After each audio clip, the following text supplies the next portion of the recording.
안녕하십니까. 오늘 콜로퀴움 사회를 맡은 국회도서관 경제사회정보과장 김호선입니다. 지금부터 2023년 세계 경제 동향과 한국의 대응이라는 주제로 국회의원 유경준 의원실과 국회도서관이 공동 주최하는 제1차 국가전략 콜로퀴움을 시작하겠습니다. 우선 진행 순서를 말씀드리겠습니다. 먼저 국회도서관장님의 개사를 시작으로 유경준 의원님의 인사 말씀이 있겠습니다. 이어서 유경준 의원님을 사장으로 모시고 콜로퀴움을 진행하겠습니다. 발표는 김홍종 대외경제정책연구원 원장님이, 토론은 이시욱 KDI 국제정책대학원 교수님이 말씀해 주시겠습니다. 토론 이후에는 오늘 자리를 함께해 주신 여러분들과 함께 질의응답이 있을 예정입니다. 먼저 이명우 국회도서관장님의 개사가 있겠습니다.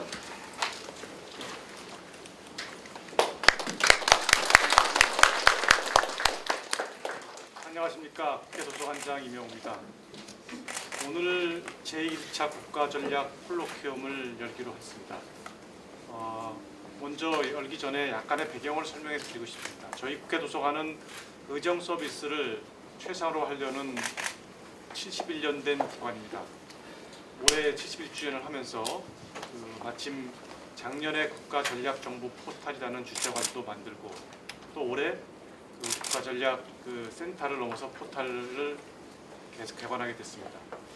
그런 가운데 그 취지는 어떻게 우리가 우리 국가 공동체가 생존하고 지속적으로 성장할 수 있는가, 그리고 의원님들께서 그리고 국회에서 의사결정을 보다 더 나은 사회를 만들기 위해서 충실할 수 있도록 저희가 국회도서관이 서비스하는 가장 중요한 역할과 기능을 하고 있습니다. 그런 가운데 오늘 첫 번째로 국가전략 콜로퀴움을 열게 됐습니다. 마침 유경준 의원님과 같이 공동으로 주최하게 됐는데 오늘 발제하시는 분은 대외정책연구원 원장으로서 김홍종 원장님은 그야말로 대한민국의 대외정책뿐만 아니라 우리 사회 전반적인 제반의 정책들을 꿰뚫고 계신 분이십니다. 아마 많은 기대가 됩니다. 또 오늘 토론해 주시는 KDI 정책대학원 교수님 역시 좋은 토론을 해주셔가지고 이후에 우리가 국가전략 콜로퀴움이 모든 분들이 경청하게 되고 나아가서 국회가 의사결정을 하는데, 정책을 만드는데 또 새로운 주요한 정책의 큰 어떤 모티브가 될 수 있도록 될 것으로 저희 기대하고 있습니다. 그러니까 많이 경청해 주시고 저희 많이 지켜봐 주십시오. 감사합니다. 다음으로 유경준 국회의원님의 호명사가 있겠습니다. 네, 반갑습니다. 예, 반갑습니다. 제가 국민의힘 서울시당위원장 강남정 국회의원 유경준입니다. 오늘 이렇게 편안한 자리에서 뵙게 돼서 정말로 반갑습니다. 지금 제목에 있는 것처럼 제1차 국가 전략 콜로퀴움이라고 되어 있는데, 콜로퀴움이라는 것은 잘 아시다시피 편안하고 간단한 세미나나 간담회 형식을 의미합니다. 그래서 이렇게 편안하게 듣게 돼서 정말 반갑고, 그리고 광고 말씀도 안 드렸는데 참석해 주신 윤유경 의원님께 특별히 감사드립니다. 광고는 있었어요. 저는 처음에 이명우 관장님으로부터 이런 콜로퀴움 제안을 받았을 때 처음에는 좀 당황을 했습니다. 첫 번째 당황을 한 게 국회 도서관에서 왜 이런 국가 전략을 얘기하고, 그리고 세미나 제목에 있는 것처럼 세계 경제 동향과 한국의 대응이라는 묵직한 주제에 대해서 이야기하자고 하는 게 조금 의아스러웠지만은 그동안 이명우 관장님이 재작년 12월에 취임을 하고 하신 일들을 보니까 이해를 하게 되었습니다. 취임하시자마자 굉장히 탁월한 식견을 가지고 이 한국 경제를 이해하고, 또 국회에서는 이 한국 경제가 정치나 경제가 잘 되게 하기 위해서 입법을 하는 기관인데, 입법을 잘하기 위해서도 세계 경제를 알아야 되고, 또 다른 나라의 국가 아젠다나 국가 전략을 파악하는 게 시급한 일이기 때문에 그러한 작업들을 한 것으로 알고 있습니다. 그래서 재작년 12월에 취임한 후에 저 온라인과 오프라인으로 그 외국의 국가 전략과 아젠다에 관한 이 정보를 취합하는 이런 걸 확대하신 것으로 제가 확인을 했습니다. 지금 우리가 이렇게 콜로퀴움을 하고 있는 이쪽은 지금 국회 도서관 국가전략정보센터인데 작년 8월에 오프라인으로 외국의 아젠다와 국가 전략을 수집하기 위해서 개관하신 것으로 알고 있습니다. 그리고 올해가 이제 국회 도서관이 창립된 지 71주년인데 이틀 전인 2월 20일에 온라인 포탈로 하는 이 국가 전략 정보 포탈을 또 개관식을 한 것으로 알고 있습니다.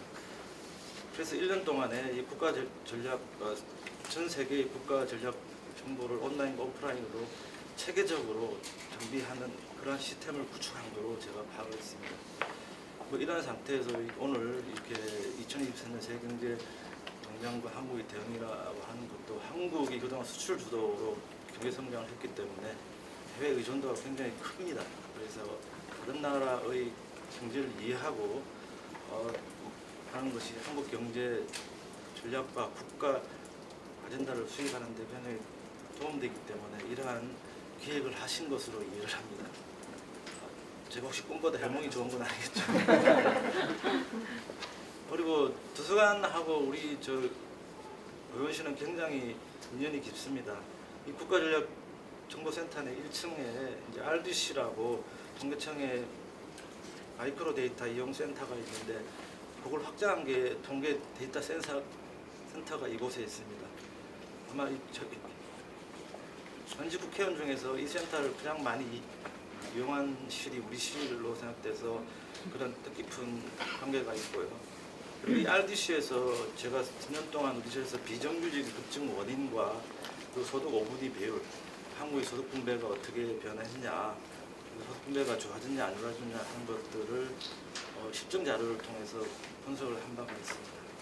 이러한 의미에서 이 국가전략정보센터에서 오늘 그 세계경제정량과 한국경제 대응이라고 한 것도 그런 의미에서 굉장히 심려 깊은 시도라고 생각합니다. 그리고 오늘 발제와 돈을 맡아주신 김영종 대외정책연구원장님과 이시욱 기대정책대학원 수님은 제가 관장님하고 상의해서 특별히 모셨습니다. 원장님은 함부로 이렇게 이런 자리에 쉽게 나오시는 분이 아닌데 한국에 있어서 대외경제 분야의 가장 전문가이신 두 분입니다. 그래서 제가 좀 지인 찬스를 이용해가지고 오늘 특별히 모셨습니다. 그래서 두 분 다 대외경제 전문가이기 때문에 오늘 굉장히 좋은 토론과 발제를 해주실 것으로 생각되고요.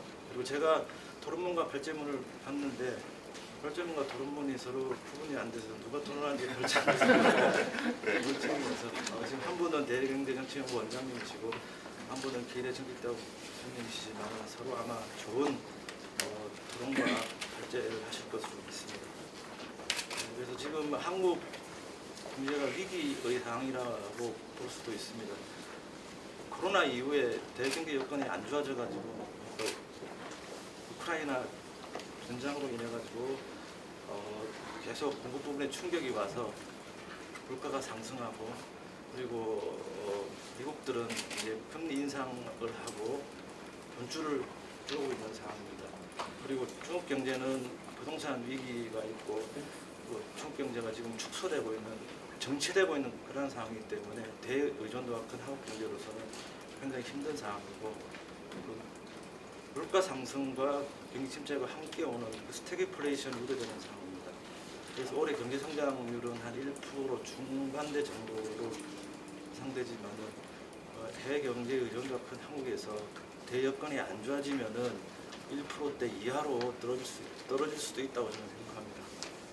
그런 부분들에 대해서 오늘 두 분이 좋은 토론과 발제를 해줄 것으로 믿습니다. 그리고 보다 자세한 이야기는 토론을 하면서 하기로 하고 아무쪼록 귀한 자리가 마련된 만큼 우리 한국 경제가 나아갈 방향, 국가 전략에 대해서 좋은 의견들을 나누는 기회가 되기를 바라겠습니다. 고맙습니다.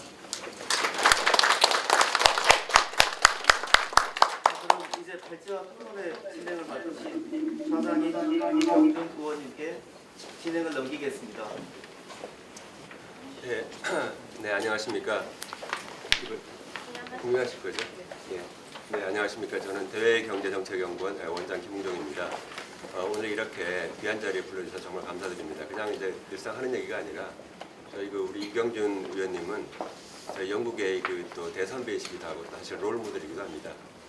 굉장히 훌륭한 커리어를 쌓아오셨고 지금도 굉장히 큰 활약을 하고 계시는 우리 의원님을 또 모시고 그리고 우리 이명웅 관장님 또 저하고 여러 가지로 몇십 년 전부터 이렇게 많은 일을 하고 인연이 있었던 그런 분이 또 이렇게 다시 만나서 이런 자리에서 이렇게 하게 된 게 참 의미가 있습니다. 제가 34년 전에 이 자리 이제 국회 도서관에 처음 들어와 봤었습니다. 그래서 굉장히 아주 시설이 좋고 훌륭한 시설인데 충분히 활용이 안 되고 있구나라는 그런 생각을 했었던 적이 있습니다. 그게 1989년이었습니다. 근데 이제 지금 보니까 굉장히 그동안 많이 발전했고 특히 우리 이명훈 관장님이 오시고 나서 굉장히 여러 가지 새로운 시대를 맞이해서 많은 이니셔티브가 진행이 되고 있는 그래서 대단히 뜻깊다고 생각을 하겠습니다. 우리 이시욱 교수님은 제가 옛날부터 또 잘 알고 있고요. 우리 대외경제 정책에서 아주 탁월한 그런 아주 오피니언 리더로서 중요한 활동을 하고 계시고 국제통상학회를 비롯해서 중요한 학회에서 또 학회장으로서 많은 활동을 하고 계십니다. 토론을 해주셔서 정말 감사드리고요.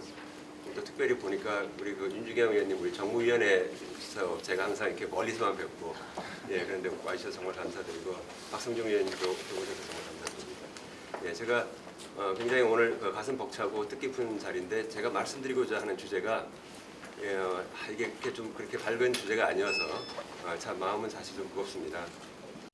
올해 세계 경제 동향과 한국의 대응이라고 제목을 해봤는데요. 앞서 이경준 의원님께서 말씀하셨다시피 살얼음판을 걷는 것 같이 그렇게 좀 어려운 상황이다. 이제 이 말씀을 드리면서 시작을 하겠습니다. 요새 세계화 이렇게 얘기를 많이 하고 있는데요. 일단 보게 되면은 세계 무역 추이 왼쪽을 보시게 되면은 1990년이 굉장히 중요한 해죠. 90년, 91년 이때가 공산권이 무너지고요.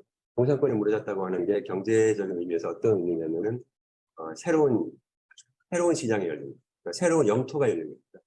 엄청나게 큰 영토가 열렸고 그리고 그렇게 함으로써 20년 동안 2008년 글로벌 금융위기까지 엄청나게 세계화가 진행이 되었고요. 사실 세계화는 1980년대부터 시작이 되었습니다만 그것이 다른 나라로 확산된 게 1990년대고 그래서 한 18년 동안에 그렇게 세계화에 따라서 글로벌 밸류 체인이 굉장히 확대가 됐죠. 옛날에 서울 한국과 베트남 중국 사이에서 섬유제품 같은 경우에 2번 왔다 갔다 할 것을 4번 왔다 갔다 합니다. 그렇게 된 것입니다. 그러니까 경제 성장보다 무역의 양의 증가는 훨씬 더 크게 됩니다.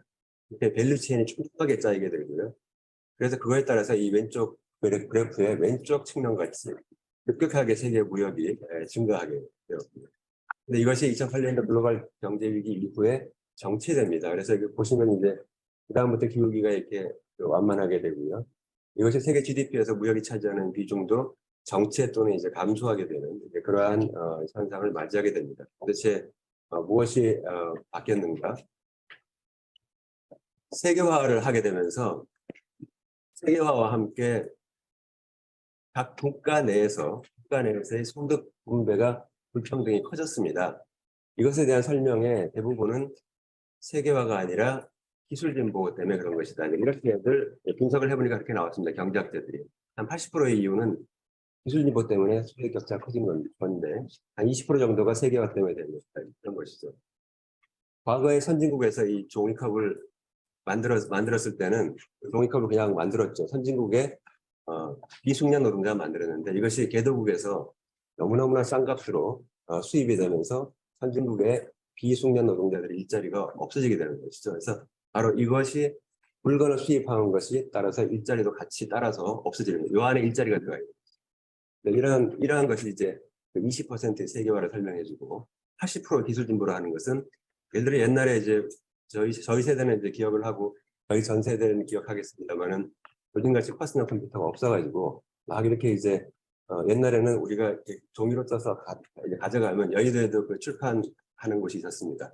그러면 그걸 출판을 하려고 하면은 그걸 가지고 가서 다 이렇게 찍습니다. 철자를 다 찍는 이제 철자공들이 있는데, 이것이 예를 들어서 각 신문사, 영국의 더 타임즈가 1980년대 초반에 나왔던 중요한 그 당시의 뉴스를 보게 되면은 십자가공들의 파업에 의해서 신문을 발간하지 못합니다. 이런 기사가 나옵니다. 이게 엄청나게 강력한 그런 노조를 형성하고 있던 바로 그러한 부분인데, 그것이 불과 10년 사이에 다 없어졌습니다. 퍼스널 컴퓨터가 생기면서. 그러니까 이런 식으로 기술의 진보라는 것은 일자리를 엄청나게 바꿔버립니다. 순식간에. 그래서 이런 거에 따라서 세계화, 그러나 어쨌든 세계화가 부분적으로 바로 이런 것들이 그 문제가 있다라고 생각을 해서 세계화에 대한 불만이 좀 더 커졌습니다. 그리고 이거에 대해서 적절하게 대응이 잘 안 됐고요. 그다음에 지금 말씀드렸는데 불균형이 심한데요. 이거는 뭐 어느 나라나 다 마찬가지로 특히나 이제 중국같이 빨리 개방하고 빨리 발전한 나라 같은 경우는 이 그 소득 그 분배 불평등도가 급격히 커졌고, 그리고 이제 상대적으로 유럽 같은 경우는 조금 더 완만한 상태고, 우리나라는 중간 정도, 그리고 미국이라든가 중남미라든가 이런 뭐 소득 불평등도가 커지는 이러한 상황입니다. 그다음에 이제 지정학적 갈등, 요새 이제 그 전쟁 때문에, 러시아 우크라이나 전쟁 때문에 지정학적 갈등이 커진다라고 얘기하는데, 그것뿐만 아니라 저 왼쪽 그래프가 말씀드리는 것은 뭐냐면은 그 컨플릭트 자체의 꼭 발생 건수가 증가했어요. 최근에 와서. 이것이 어떤 글로벌 거버넌스, 시큐리티 차원에서도 글로벌 거버넌스가 약화되고 무너지면서 그런 거 아닌가라고 생각이 들고요. 바이러스 같은 경우는 지금 현재 2000년도 이후만 보더라도 코로나 바이러스하고 조류독감 바이러스 두 가지가 서로 번갈아 가면서 오고 있습니다. 그러니까 2002년, 2003년에 홍콩을 강타했던 사스, 그건 지금 같은 코로나 바이러스였고요. 정말 2008년, 2009년이라든가 2015년에 왔던 조류독감 같은 경우는 H1N1 뭐 이렇게 얘기하지 않습니까? 이제 그건 조류독감인데 둘 다 바이러스입니다. 그다음에 지카 바이러스가 있었고요. 그다음에 에볼라가 있고 뭐 여러 가지가 있는데, 이것이 지금 학자들은, 보건위생 학자들은 기후온난화 때문에 되는 그런 것이 아니냐라고 의심을 하고 있는데, 기후온난화부터 사실은 인간이 점점 이 자연을 점점 더 침범을 함에 따라서 거기서 아마 이제 인간과 인수 공통 전염병이 생긴 거 아닌가, 더 접촉면이 넓어져서 생긴 것이 이것이 더 큰 요인이 아닌가라고 의심을 하고 있습니다. 어쨌든 최근에 와서 굉장히 이것이 있는데, 이 이것이 팬데믹으로 가는 이러한 거 점점 가능성이 높아졌고요.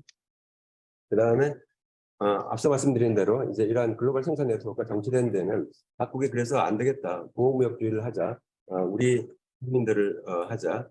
그 다음에 이게 더 이상 들어오면은 우리의 비숙련 노동자들이 일자리를 잃으니까 못 들어오게 하자, 또는 관세를 높이자, 비관세 장벽을 높이자, 뭐 이런 식으로 그런 대응을 주장하는 정당들이 점점 더 힘을 얻게 되는 바람에 그러면서 이제 정권에 참여하고, 예를 들어 이태리 같은 경우는 지금 현재 가장 우파적인 정당이 현재 집권을 했고요.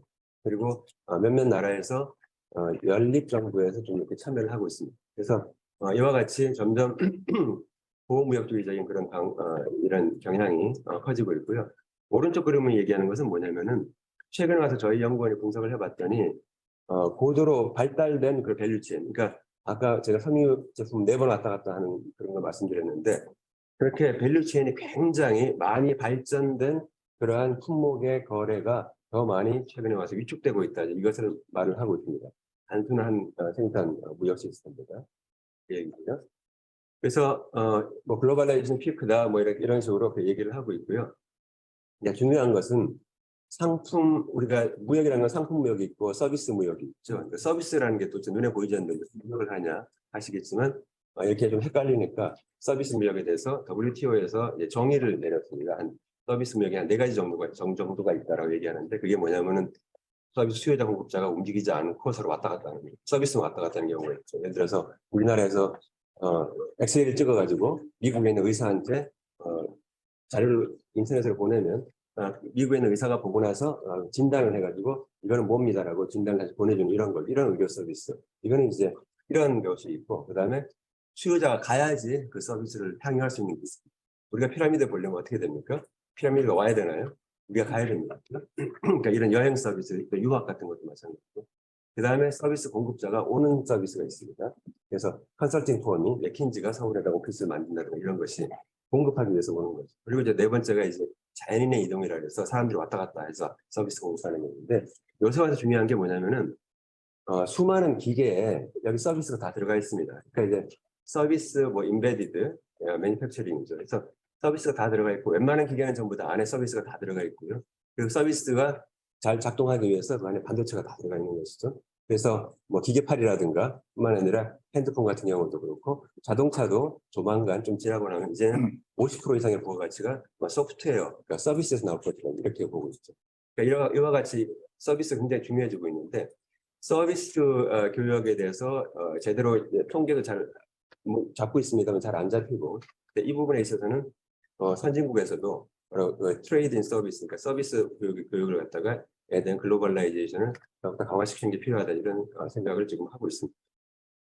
그래서 서비스까지 포함하게 된다면 세계화는 피크가 아니다. 앞으로 더 세계화될 수 있고 올해 다보스에서 이제 리글로벌라이제이션이라고 해서 이제 다시 재세계화를 하자라고 하는 것입니다. 이것은 기본적인 구도가 지금 이렇습니다. 그러니까 중국이 경제 발전했죠. 많이 1인당 GDP가 10,000불이 넘었습니다. 이게 못 사는 나라가 10,000불까지 넘는 나라는 몇 나라 없었죠 그동안에. 근데 우리나라를 비롯해서 몇 나라 없었습니다. 근데 10,000불을 넘었어요. 그러니까 근데 중국이 서방에서 봤을 때 굉장히 안 좋은 느낌은 뭐냐면은 과거에 미국이나 서방은 아프리카나 개도국에 가서 우리 같이 하면은 선진국 되니까 니네 우리 같은 제도를 도입을 해야라고 얘기했어요. 그 제도라는 것은 민주주의와 인권, 법치 이겁니다. 그리고 그것은 우리 대한민국이 소중하게 간직하고 있는 가치입니다. 근데 중국이 지금 현재 보여주고 있는 것은 뭐냐면 그거 안 해도 우리 같이 이렇게 성장할 수 있어라는 걸 몸으로 보여주고 있어요. 그러니까 개도국의 독재자들이 미국이 유럽이 하라는 얘기 안 해도 되겠네? 라고 하는 그 잘못된 그런 교훈을 갖다 계속 주고 있기 때문에 이것이 굉장히 지금 논쟁거리가 되고 있습니다. 여기에 대해서 여기 보니까 니얼 퍼거슨이라고 하는 교수는 하버드 대학의 역사학과 교수는 원래 영국 사람과 영국에서 교육받고 영국에서 교수하다가 미국으로 옮긴 사람인데 굉장히 서구 중심적인 보수주의적 입장을 갖고 있습니다. 지리산의 발견 이후에 모든 세계 문명을 건설한 것은 서방이다, 서구다. 그리고 그때 중국의 크기가 뭐 유럽보다 더 컸다 어쩌고 얘기하지만은 실질적으로 모든 그 문명을 발전시키는 건 서구다. 이런 기본적인 생각을 갖고 있는 분이고요. 이 분들의 말씀은 세계화가 현재 정치되어 있는 것처럼 보이지만 결국은 서비스를 집어넣고 문화를 집어넣고 이렇게 해가지고 재세계화를 할 시점이다라고 하는 것을 이번 다보스에서 말씀을 하신 겁니다. 자, 그러면 이제 이러한 경우에서 우리가 상품을 중심으로 했던 우리가 어떤 새로운 통상 환경에 직면했기 때문에 바로 이런 부분을 좀 고쳐야 될 필요가 있다. 이런 생각을 하고 있고요. 경제 안보가 구성하고 있어요. 경제 안보. 앞서 제가 말씀드린 거를 경제적 편익의 감소, 베네핏이 감소하고 소득 불균등, 인컴 이니퀄리티가 증가하고 그 지정학적 리스크가 증가해서 BIG, 빅이라고 하는데 이것이 경제 안보 이슈가 부상하게 된 배경이 됩니다. 경제 안보는 이코노믹 시큐리티라고 해서 꼭 공급망의 안정성을 확보하는 것뿐만 아니라 우리가 이제 공급망의 안정성을 흔히 경제 안보로 생각하기 쉬운데 그뿐만 아니라 기술 안보라든가 또는 식량을 안정적으로 조달하는 식량 안보라든가 또 에너지를 안정적으로 조달하는 에너지 안보 이와 같이 외부에서 오는 것 같은 유무형의 어떤 그런 부정적인 충격으로 국가와 국민을 보호하는 선제적으로 보호하는 모든 조치가 경제 안보의 대상이 됩니다. 그래서 바로 이 경제 안보 이슈가 부상했다는 것은 한편에서 보면 굉장히 서글픈 일이고요. 그렇죠. 우리가 이걸 생각하지 않을 수가 없다는 것이 옛날에는 이렇습니다. 자, 아까 4번 왔다 갔다 베트남하고 한국 왔다 갔다 4번 하면은 섬유 제품이 옷이 만들어지는데 과거에는 우리가 중간재를 보내서 베트남에서 가공해서 갖고 오라 그러면은 가면 옵니다. 그리고 우리 믿습니다. 그거 우리 올까라고 생각하지 않았어요. 지금은 갔는데 올지 안 올지 잘 모르겠다는 거예요. 그 이유는 뭐냐면 베트남에 있는 공장을 못 믿어서가 아니라 베트남 공장에서 만들었는데 지금 한국까지 가야 되는 트럭을 못 구했어요. 왜? 트럭 운전기사가 안 나타나네요. 뭐 이런 겁니다, 지금 현재. 그리고 한국에 왔는데 배를 못 구했습니다. 그리고 배값을 봤더니 배값이 10배가 됐어요. 그래서 어떻게 하죠? 이걸 실어서 한국으로 보내야 되나 이런 식입니다. 그게 지난 2년, 3년 동안 있었던 겁니다. Age of Distrust. 불신의 시대라고 하는 것은 반드시 사람과 사람 사이에 갈등에 따라서 불신이 생겼던 것뿐만 아니라 이러한 모든 우리를 둘러싸고 있던 지극히 당연하게 생각됐던 것이 삐걱거리고 있는 그런 상태를 총합해서 The Age of Distrust라고 말씀을 드리겠습니다. 경제안보는 양면성이 있습니다. 제가 앞서 말씀드린 듯이 경제안보를 강화하게 되면 경제의 안전성이 증가하고요. 회복력이 강화되고 그리고 경제안보를 강화하기 위해서 우리하고 뜻맞는 나라하고 서로 연대를 강화해야겠죠. 자, 아까 같은 경우에 베트남하고 서로 상의를 잘 해가지고 한국에서 물건이 잘 조달되도록 한다라든가 이런 식으로 해야 되는 겁니다. 연대협력이 강화되고요. 반면에 이건 기본적으로 나와 타자를 상정하는 것이기 때문에 기본적으로 이제 보호주의, 배타주의가 전제되어 있습니다. 그다음에 당연히 이제 비용이 올라가겠죠. 비효율성이 올라가고 왜냐하면 가장 싼 곳에서 조달받지 못하고 안정적인 곳에서 조달받고 그 신뢰가 감가는 겁니다. 그래서 여기 예가 이제 여러 가지가 나와 있는데요. 이러한 예가 바로 그냥 최근에 나왔던 그냥 경제안보가 왜 필요한가라고 하는 것을 나타내주는 예입니다. 예를 들어서 2번 예 같은 경우 보면은 작년 12월에 홍콩 제품에다 중국산 라벨을 붙여야 된다라고 미국이 주장을 했어요. 왜? 이미 홍콩은 중국의 일부 아닙니까? 이제 사실은 별개라 볼 수 없을 정도로 그렇게 홍콩이 중국의 하나의 일부가 됐는데 이렇게 하면 안 된다라고 WTO가 판결을 냈어요. 그래서 이것에 또 미국이 또 그걸 받아들이지 않았습니다. WTO가 이렇게 판결한 것은 당연합니다. 왜냐하면 WTO에 보면은 홍콩은 중국과 메인랜드 차이나하고 별개 회원국입니다. 지금 메인랜드 차이나, 홍콩, 타이완 다 별개 회원국입니다.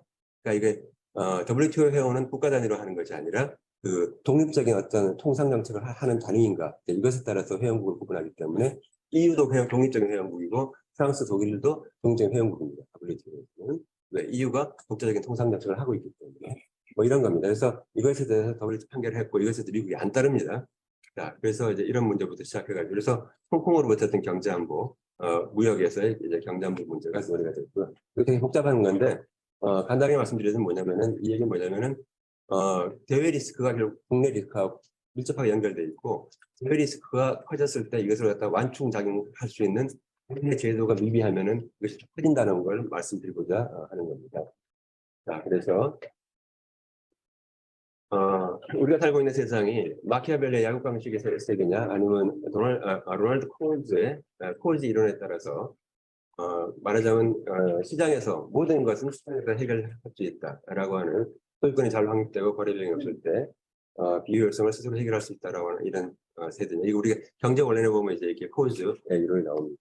근데 니콜로 마키아벨리는 잘 아시죠? 이제 15세기 말과 16세기 초반에 그 피렌체 지역에서 활동했던 관리였고 전직 관리였고 뭐 사상가라고 할 수가 있겠죠. 근데 이분은 마키아벨리의 우리가 최근 이론은 잘 알고 있습니다만은 그 당시에 마키아벨리가 살았던 세계는요 이태리죠. 이태리가 자기의 세계인데 그 이태리가 밑에 보면은 시칠리 왕국이 따로 있고 나폴리 왕국이 있고요. 그다음에 중간 부분은 전부 다 로마 교황청입니다.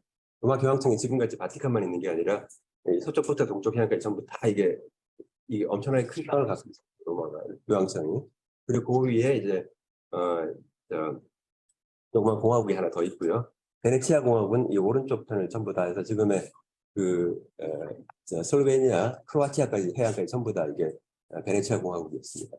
중간에 그 위에 밀라노 공화국 동국이 있고요. 그러니까 이렇게 엄청나게 어지러운 세계 속에서 이 피렌체 공화국이 어떻게 살아남을 것인가에 대한 그런 정책 지원을 계속 정치가들한테 계속 했던 사람이기 때문에 굉장히 지금 말하자면 이게 지금 세계 축소판 같은 전쟁은 피할 수 없으면 이를 피하는 것은 상대적인 별도라고 해서 결국 이 부분에 대해서 과연 우리가 점점 이제 왼쪽으로 가는 것이 아니냐 룰 베이스드 경제 시대전 회의가 나고 있고요.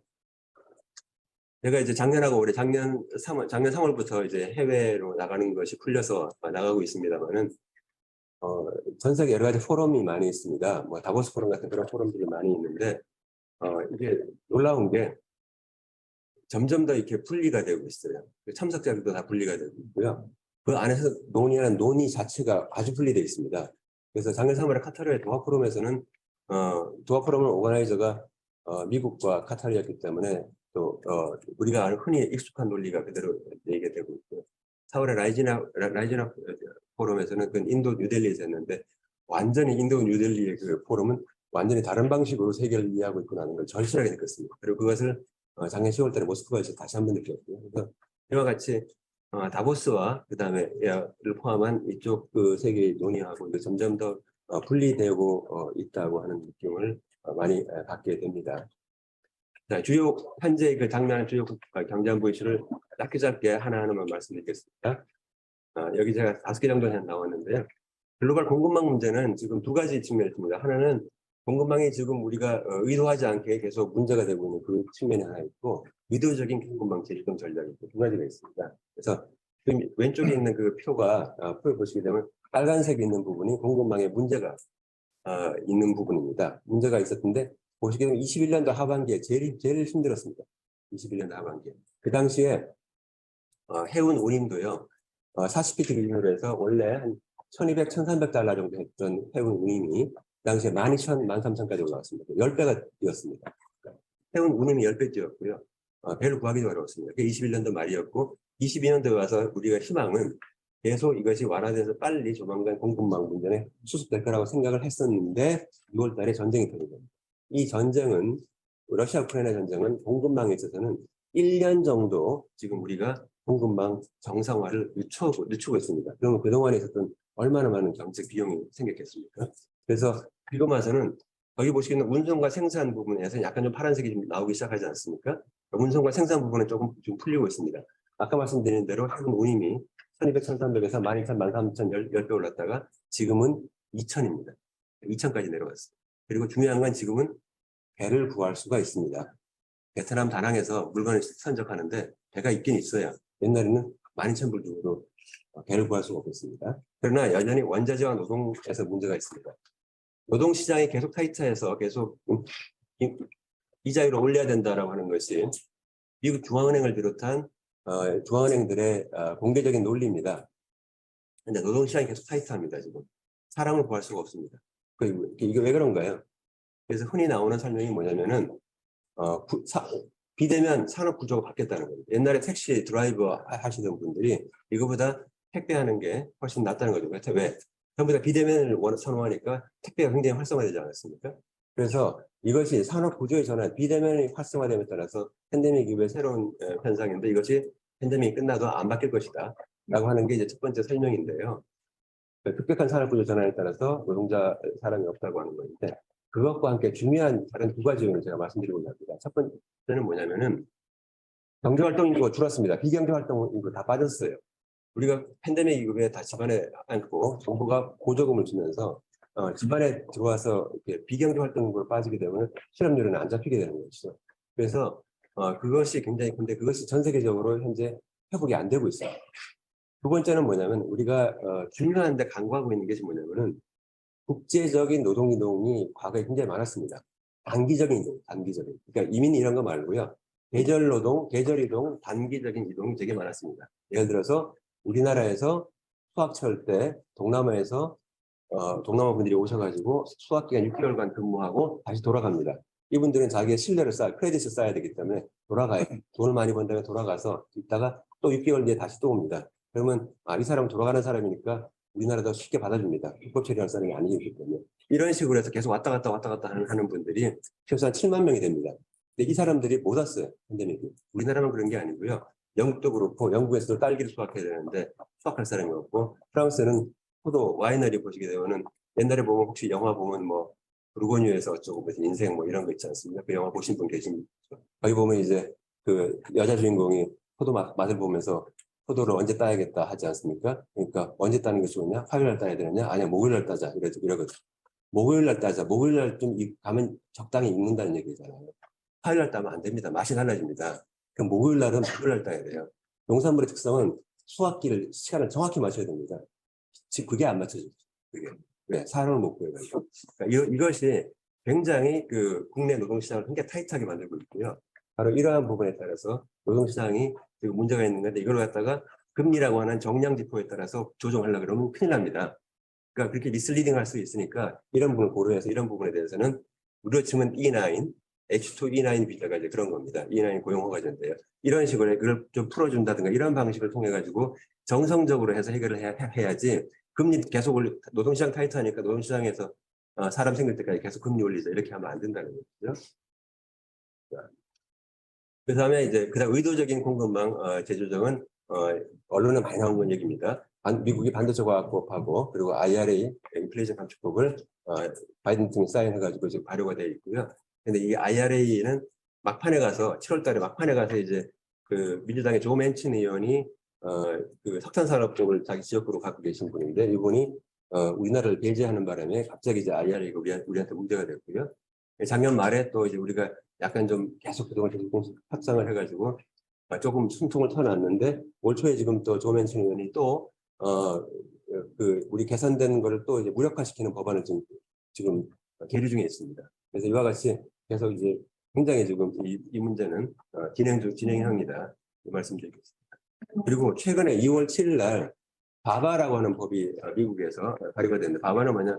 Build America, Buy America Act입니다. 이건 뭐냐면은 이것은 건축 자재를 이런 걸 제조품 같은 경우에 50% 이상, 55% 이상을 미국산으로 해야 조달해야 미국산을 인정한다는 이런 건데 이것이 의미가 하는 바는 뭐냐면은 첨단 제품뿐만 아니라 배터리라든가 반도체뿐만 아니라 범용 제품, 건축재재 같은 범용 제품에 있어서도 미국이 드디어 칼을 빼가지고 그 로컬 컨텐츠를 충족시켜야 된다라고 하는 것을 했다는 데 의미가 있습니다. 그래서 계속 이 방식으로 나갈 것이다. 그거를 말씀드리고요. 유럽은 마크롱은 마크롱은 정말 참 특이한 분이에요. 작년 12월에 미국 가서 워싱턴 DC 가서 IRA 나쁜 법이다, 굉장히 나쁘다라고 굉장히 크게 언론에서 나와서 비난하고 그랬는데 지금 이제 돌아가서는 유럽은 지금 유럽판 IRA를 준비하고 있습니다. 현재 그런 상황입니다. 그리고요. 중국은 이제 자기 혼자 하겠다고 이제 계속 준비했는데 중국에 대해서는 반도체의 경우는 좀 어렵지만 다른 모든 경우에서는 현재 우위에 있기 때문에 다른 모든 나라에 대해서 우위에 있습니다. 뭐 배터리도 그렇고 힙토리도 그렇고 뭐 다 그렇습니다. 그래서 바로 중국은 자신감을 갖고 그렇게 하고 있고요.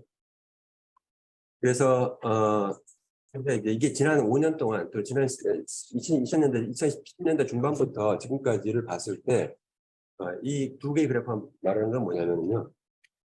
한국은 그동안에 중국에 대한 의존도가 커졌습니다. 그리고 중국은 한국에 대한 의존도가 더 작아졌습니다. 이거를 말씀드리고 싶습니다. 그러니까 점점 이제 우리가 디커플링을 얘기하고 차이나 플러스 1, 차이나 플러스 2를 얘기하고 있는데 잘 안 되고 있다고 하는 것을 말씀을 드립니다. 기술 안보, 기술과 관련해서는 굉장히 그 기술 유출에 대해서 굉장히 그 문제가 되고 있고요.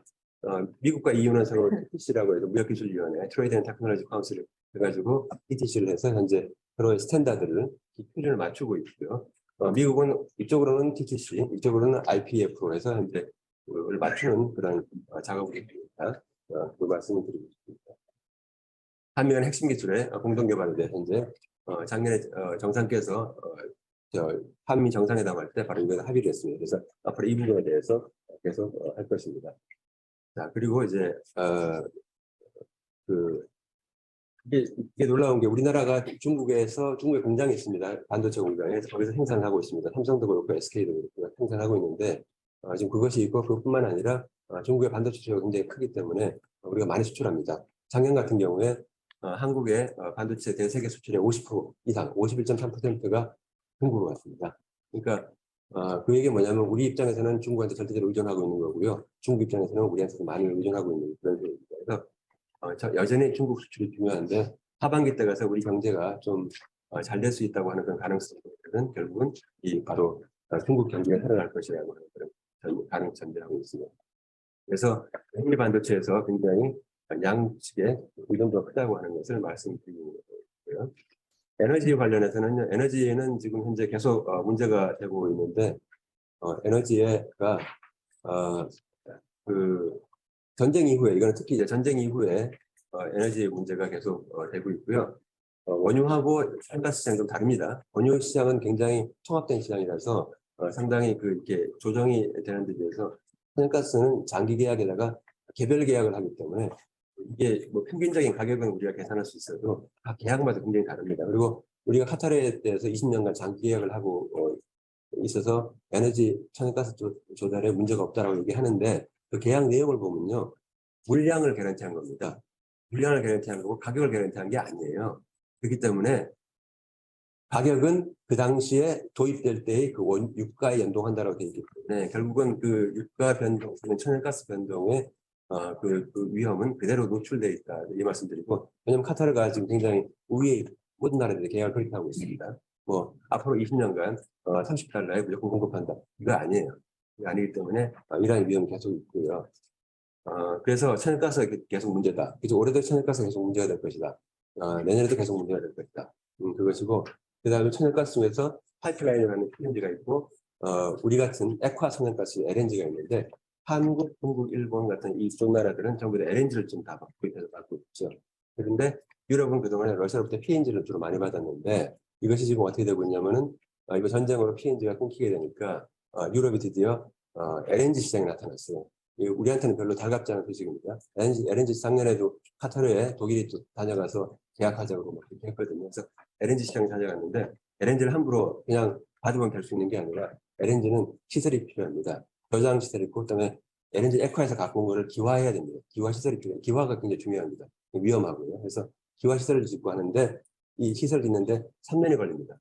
여러분들 이제 외국 갔다가 돌아오실 때 인천공항 거의 진입하게 되면은 가스공사 탱크가 있지 않습니까? 하얀색 원통이 있지 않습니까? 그게 다 그 저장 겸 그다음에 이제 기화 시설인데요. 그거 짓는데 3년 걸립니다. 근데 그것이 그러니까 안 되니까 유럽은 좀 어떻게 했냐면은 미니 기화 시설을 지었어요. 그거 한 1년이면 짓거든요. 그래서 이미 가동이 들어갔습니다. 그거를 유럽에서 이제 21개 지역에서 지었어요. 지역이 아니라 배 위에 지었어요. 21개. 큰 배입니다. 지금.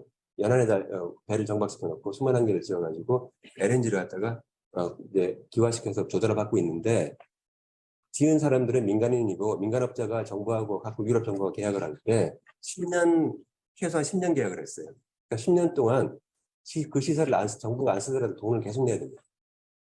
네, 그 얘기는 뭐냐면은 전쟁이 끝나더라도, 러시아와의 전쟁이 끝나더라도 유럽이 LNG 시장에서 철수할 때까지는 최소한 10년이 걸리고요. 10년 지나고 나서도 더 이상 유럽은 러시아한테 PNG에 의존하지 않겠다고 하는 그런 지금 생각을 갖고 있으니까, 그러니까 아마도 LNG 시장에 계속 유럽이 왔다 갔다 하는 것은 앞으로 계속 될 것 같다. 역시 별로 이렇게 유쾌한 소식은 아닙니다. 탄소 중립 관련해서는 이제 CBAM이고요. 이제 거의 다 끝났습니다. 이게 탈탄소 관련해서는 이제 CBAM을 말씀 드려야 될 것 같은데, CBAM이라는 요새 유럽이 지금 얘기하고 있는, 좀 이따 하겠습니다. 자, 식량 문제는요, 지금 어떻게 되고 있냐면은, 우크라이나가 뭐 식량 그렇게 식량의 그 곡창지대라서 식량 문제가 있다라고 하죠. 근데 정밀하게 보자면요, 흑해라고 하는 바다는 우리의 그 종중국해만큼이나 중요합니다. 흑해는 그쪽에 그 연안에 있는 나라들뿐만 아니라 중앙아시아 국가들도 다 흑해를 통해서 무역을 하고 있습니다. 그래서 그 지역의 흑해는 과거 소비에트 시절부터 해서 가장 중요한 교역 항로, 그동안에 있는 항구였습니다. 지금 거기에 문제가 생긴 겁니다. 거기에 문제가 생겼기 때문에 전반적으로 그쪽에 있는 식량 공급에 문제가 있을 뿐만 아니라, 러시아가 가장 잘하는 것 중에 하나가 또 비료 생산입니다. 특히 실소비료. 왜냐하면 러시아가 천연가스가 굉장히 많은데, 천연가스가 NH3 해서 N이 들어가 있지 않습니까? 그래서 그걸 그냥 분리해냅니다. 천연가스에서 그냥 실소비료를 그냥 빼내거든요. 그래서 전 세계에 공급하고 있는데 그 공급이 안 되니까, 미국이나 이런 데는 문제가 없는데 곡창지대 중에서 지금 세계적인 곡창지대 중에서 대두의 곡창지대인 브라질이라든가 그다음에 아르헨티나 같은 나라에서 비료에 문제가 있기 때문에 활동 면적을 넓힌다고 할지라도 올해 생산량이 충분히 생산성이 있을 것 같지 않고, 그래서 하반기에 들어와서 계속 식량도 계속 높은 가격 수준을 유지할 수밖에 없을 것이다. 지금 이렇게 예상이 되고 있고요. 사이버 해킹 관련해서는요, 전 세계에서 해킹을 제일 잘하는 걸로 유명한 나라가 3나라가 있습니다. 어딘가요? 러시아, 중국, 북한이에요. 그 3나라 다 우리 앞에 있습니다. 굉장히, 근데 이거는 아무리 강조해도 하지 않고, 답변이 굉장히 중요한 이슈고요. 예, 이 문제에 대해서는 지금 사이버 해킹 하는 경우도 있고, 사이버 해킹이 다 벌이가 필요 없으니까 다 자기 나라 가서 하고 있겠지라고 생각하는데, 사실 그건 아닙니다. 그것도 있고요. 그다음에 로컬에 들어와서 또 여러 가지 지원해서 하는 경우도 있기 때문에 제가 뭐 자세히 말씀 안 드리겠습니다. 하여튼간에 이 서울이라든가 이 지역에 있어서도 굉장히 중요한 이 사이버 안보는 굉장히 중요한 문제다. 말씀을 또 드리겠습니다. 그러니까 인터넷으로 이제 사이버 안보를 하는 것뿐만 아니라 그렇습니다. 한국의 대응 방향인데 대응 어떻게 해야 되느냐? 정신 잘 차리고 그리고 라이프라고 같이 해야 되고요. 그리고 그러면서 미리미리 대비해야 되고 그렇죠? 이제 그런 얘기입니다. 글로벌 조직에서 근데 참여를 해야 됩니다. IPF가 문제가 있다고 해서 참여 안 하게 되면 자 우리 CPTPP 참여 안 해가지고 우리의 의사와 전혀 상관없이 CPTPP가 만들어져 있습니다. 지금 그 만들어진 거에 우리가 들어가려고 하니까 힘들어지는 것이고 들어가서 룰을 만들 때 그때 영향을 행사하고 목소리를 내 가지고 우리에 맞게 해야 되기 때문에 인게이지먼트 하는 것이 디스인게이지먼트보다 훨씬 낫습니다. 그러니까 자꾸 생각하지 말고 너무 생각 길게 하지 말고 참여해야 됩니다. 그러니까 IPF 하고요. 다른 여러 가지 다자주의적인 제네바에서 하는 멀티레터럴도 참여하겠지만은 그게 작동이 안 되니까 초다자주의적인 그런 의미에 참여해야 된다. 네, 그 말씀을 저희 그 대외경제 정책연구원 원장으로서 말씀드리겠습니다. 네. 인도태평양 전략의 동참인데 모든 나라 인도태평양 전략이 기본적으로 인도란 나라가 아니라 인도양을 얘기하는 거죠. 그러니까 기본적으로 해양 전략입니다. 메리타임 시큐리티, 메리타임 그 거버넌스에 관한 얘기고요. 인도태평양 전략은 그렇기 때문에 여기서 중요한 건 뭐냐? 바다가 중요하다는 것이고, 저는 항상 이제 우리나라가 좀 아쉬웠던 게 우리나라 해군이 약한 게 항상 좀 아쉬웠거든요. 육군 위주로 다 이유가 있습니다. 왜? 해군 공군은 전부 다 한국 전쟁 때 미국이 다 도와줬기 때문에 우리 육군만 있었습니다. 네, 그 전통이 좀 남아 있는데 우리가 만약에 조금 더 밀리터리 인디펜던스를 하려면은 해군을 강화시켜 나가야 되는데 이 기본적으로 인도태평양 전략은 기본적으로 해양 전략이고요. 해양 전략이다 보니까 중요한 나라들이 떠오릅니다. 인도가 중요해집니다. 일목이 있기 때문에 인도도 중요하고요. 동남아가 당연히 중요하지만 호주도 중요하고요. 가까이 그 중요한 그 지점이 떠오릅니다. 그래서 이런 부분에 대해서 좀 신경을 써야 될 필요가 있다 우리가 겁니다. 자, 그래서 뭐 열심히 참여하자. 아까 제가 말씀드린 그겁니다. 많이 참여 못했기 때문에 글로벌 중추국가로서 다자체제 회복에 기여하자. 그래서 과학기술하고 R&D 분야에서 어떤 격차를 유지하기 위해서 굉장히 노력을 해야 되고요. R&D 센터와 관련해서는 우리나라의 인재들이 다 유출되고 있으니까 어떡합니까? 인재가 유출되면 인재들이 간 곳에다 R&D 센터를 만들어야겠죠. 그래서 그쪽에 가서라도 R&D 센터를 만들어가지고요. 그렇게 해서 계속 R&D를 해야 된다. 하겠습니다. 그래서 자별 협력 방안에 대해서는 제가 말씀을 드렸기 때문에 이렇게 넘어가겠습니다. 그래서 우리는 어쨌든 식량과 에너지를 사올 수는 있습니다. 사올 수 있는 돈은 있기 때문에 사올 수는 있는데 다만 제가 아쉬웠던 것은 작년에 계속 이제 밖에 나갔다 오면 우리나라만 무풍지대예요. 다른 나라는 영국이라든가 독일 같은 경우는 에너지 가격이 3배가 오른 다음에 그다음에 거기 상한제를 더 이상 못 올라가게 했어요. 그리고 그 올라간 거에 대해서는 정부가 부담을 한 것이죠. 왜 그랬느냐? 에너지 가격이 10배가 올라갔거든요. 10배가 올라갔는데 3배 올라간 거에서 망했어요. 그래서 3배가 올라갔어요. 그 모든 나라들. 그래서 그 가정에서 겨울에 난방비가 한 30만 원 나오는데 그것이 100만 원 넘게 나오고 일단 150만 원 나오고 다 그랬습니다. 유럽은 다 그렇습니다. 그런데 우리나라는 그동안에 난방비가 거의 안 올랐어요. 사실은 거의 안 올랐고 지금 이제 이번 겨울에 이렇게 그동안 누적된 게 조금씩 올라와서 이렇게 하는데 다른 나라에 비해서는 너무나 이제 무풍지대에 살고 있는 것 같다. 그럼 그렇다고 우리가 에너지가 있는 나라도 아니고 그래서 결국은 에너지든 식량이든 뭐든 간에 가장 중요한 그 매개변수적 기능을 하는 것은 가격입니다. 가격. 그래서 가격이 좀 더 원활하게 작동할 수 있도록 하는 것이 역시 그것이 궁극적으로 국가를 위한 일이고 사실 국민을 위한 일입니다. 가격이 높아야 들습니다. 가격이 높아야지 전기도 한 번 더 끕니다. 그러니까 그렇게 되니까 그것을 할 수밖에 없다는 것이고요. 탄소중립관에서는 CBAM이 유럽이 CBAM을 지금 올 10월부터 도입을 합니다. 이건 뭐냐면 탄소 관세입니다. 이 물건이 유럽 국경을 넘어갈 때 이 안에 탄소가 얼마나 들어가 있냐가 중요한 게 아니고요. 이걸 만들 때 탄소를 얼마나 배출했느냐에 따라서 그 관세를 추가적으로 내라는 얘기입니다. 이게 철강 제품이라고 한다면 철강 제품 똑같은 철강 제품인데 인도산 철강과 한국산 철강과 러시아산 철강과 뭐 이렇게 호주산 철강이 있을 때 넘어갈 때 이거 할 때 얼마나 CO2를 냈는가 이거에 따라서 CO2를 가장 적게 낸 클린 철강제 같은 경우는 돈을 안 내거나 적게 내겠습니다만은 지금 문제되는 게 러시아산 철강 이런 겁니다. 그러니까 CO2 엄청나게 많이 배출하고 만든 철강들은 이것은 그냥 그걸 해야 된다. 많이 된다. 이게 이제 시리에인데 올 10월부터 이제 모니터링이 시작이 되고 그리고 2026년도부터 실제로 돈을 내야 되는 상황입니다. 그런 것도 있고요. 그래서 이런 것이 일단 여기서 말씀드리겠습니다. 감사합니다. 위원장님이 굉장히 복잡한 주제를 본인은 간단하게 설명을 해주셨겠지만 쉽지가 않죠, 아직 그죠? 일단 우리 토론을 듣고 질의응답하는 시간으로 이어가겠습니다. 이슈 교수님. 네, 안녕하세요. 페이델 국제정책대학원 이시우입니다. 좋은 자리 초청해 주셔서 감사합니다. 뭐 이미 강의 들어보셔 아시겠지만은 굉장히 방대한 내용을 뭐 재미있는 여기 에피소드 포함해서 이제 설명을 해주셨는데요.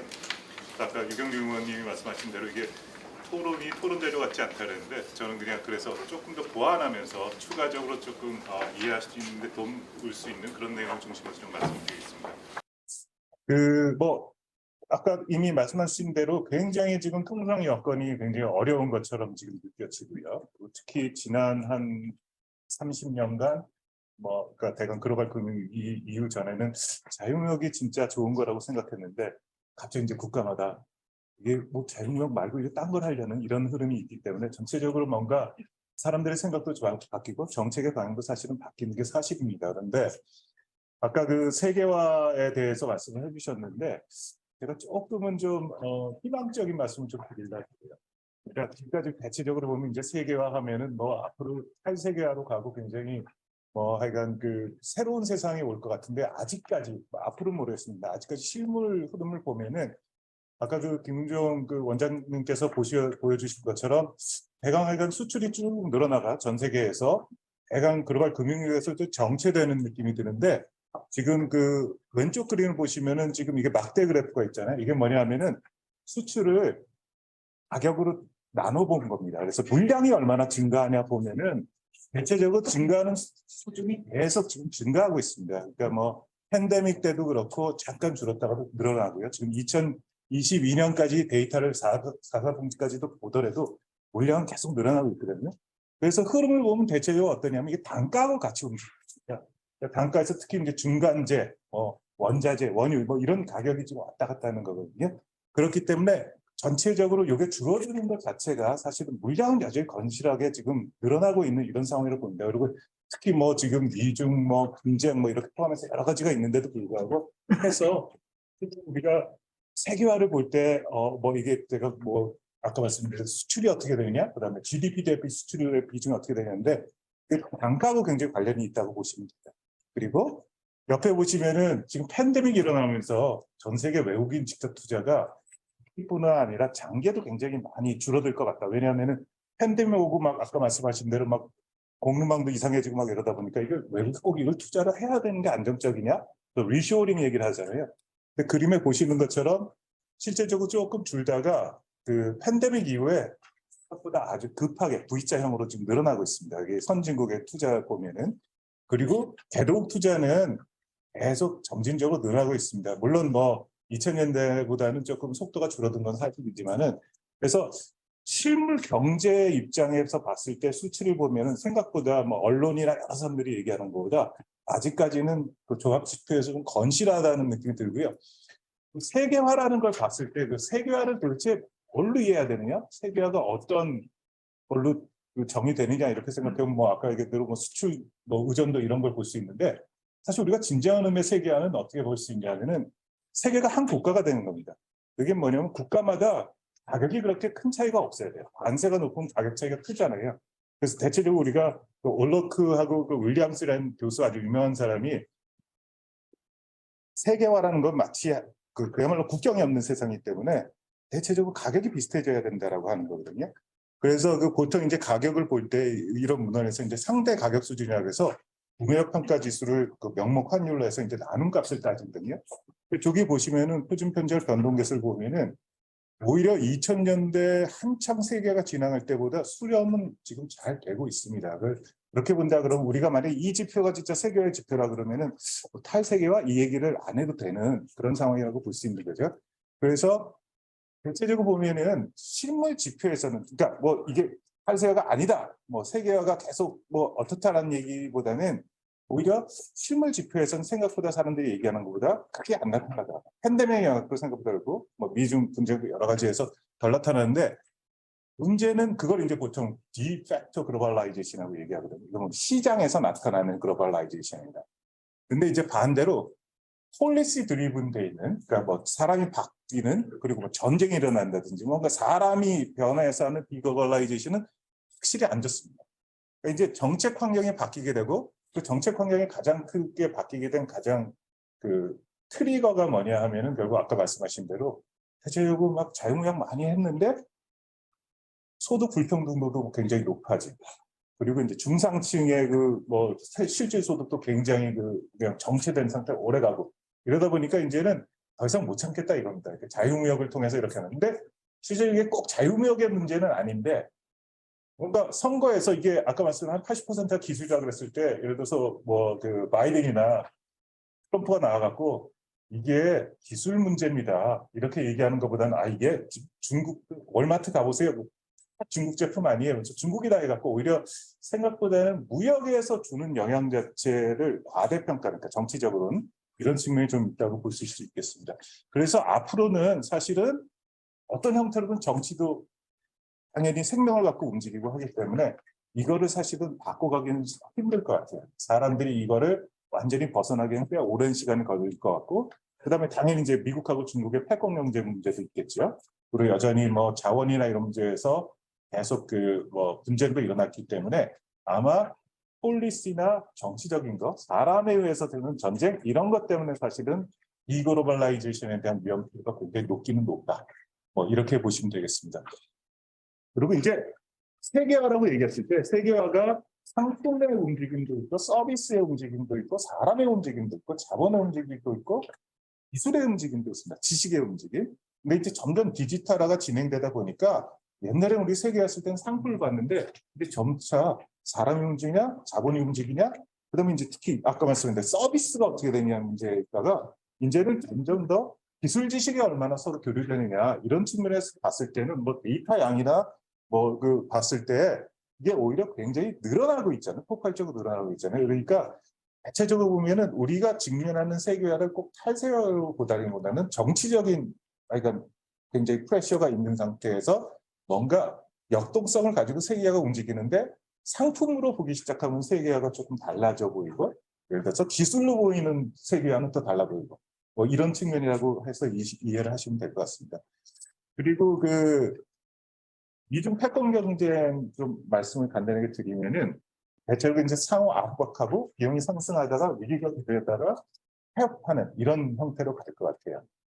그 우리가 세계화 얘기하면 대체적으로 산업혁명 이후에 19세기 중반부터 20세기 초반까지 1차 세계화라고 합니다. 그러니까 1차 세계화가 터지기 전까지. 그리고 대강 그 2차 세계대전이 끝난 다음부터 2차 세계화라고 하는데 1차 세계화 끝이 어떻게 났냐? 전쟁으로 났죠. 그 전쟁이 당시에는 영국이 굉장히 헤게모니를 갖고 있는데 중국이 독일이나 예를 들어서 미국 뭐 이런 데가 계속하면서 일종의 헤게모니 전쟁이 이제 촉발되기 시작한 때고 큰 게 석탄이라는 에너지원에서 석유로 넘어가는 시점입니다. 그래서 이러다 보니까 결국 해결책이 어떻게 보면 전쟁으로 나거든요. 그러면은 과연 여기는 어떻게 되겠느냐 그러면은 좋은 지표가 뭐냐면은 미소 냉전기를 한번 비교해 보는 게 좋을 것 같아요. 미소 냉전기랑 지금 어떻게 되냐. 우리가 냉전적인 지금 사고를 하니까.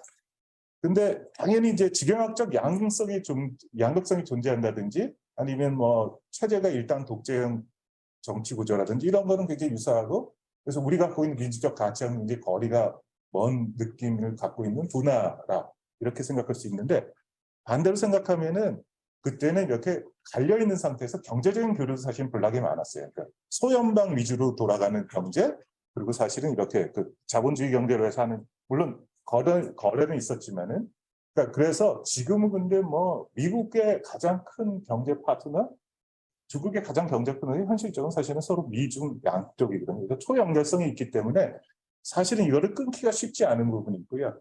옛날에 그 소련 같은 경우에는 이게 자기네 영역을 넓히려고 뭐 침범해서 동구권을 합병하고 정치적으로 이렇게 했는데 사회주의의 중국형 사회주의는 그 대외 파괴력이 크지 않습니다.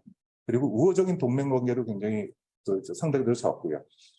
그래서 사실은 앞으로 이게 이분법적인 진영 논리보다는 지역 간 세력 구도, 그리고 경제적 이해관계, 팬데믹, 뭐 기후변화 같이 해서 막 이합 집산이 일어나는 이런 형태가 굉장히 많이 일어날 것 같고요.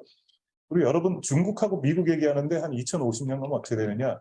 인도가 중국하고 GDP 사이즈가 똑같아지고 아시아에서 인도네시아가 뭐 전체 그 인구의 한 5위 안에 드는 이런 식으로 해갖고 그때 되면 우리가 중국만 얘기하겠어요? 인도, 인도네시아 다 얘기하거든요. 그러니까 지금은 양극성처럼 보이지만 앞으로 세상은 되게 다극성으로 갈 것 같고요. 전쟁 문제는 이렇게 경제적으로 초연결성이 있고 가장 큰 거는 핵이 있기 때문에 사실은 전쟁을 크게 일으키기가 좀 상당히 어려운 부분이 사실 있습니다. 그래서 1차 세계대전에 비해서는 사실은 전쟁하고 연결될 가능성은 좀 낮지 않겠느냐고 좀 조심스럽게 얘기할 수 있을 것 같고요.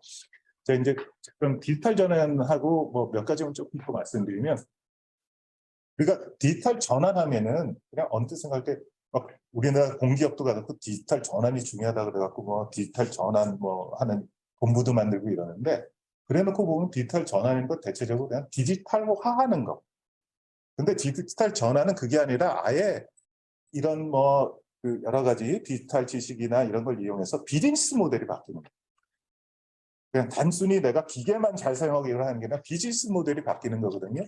그렇기 때문에 이제는 앞으로 무역이나 비즈니스가 계속 새로운 유형이 창출이 돼갖고 굉장히 이제 변화가 있으면서 또 이러다 보니까 이제 국가 간 마찰이 굉장히 늘어날 가능성이 있습니다. 최근에도 뭐 국경 간 데이터 이동하는 거, 개인 정보, 뭐 사이버 문제 갖고 여러 가지 국제적으로 이제 마찰하고 자기네 표준이 더 맞다 하면서 왔다 갔다 하잖아요.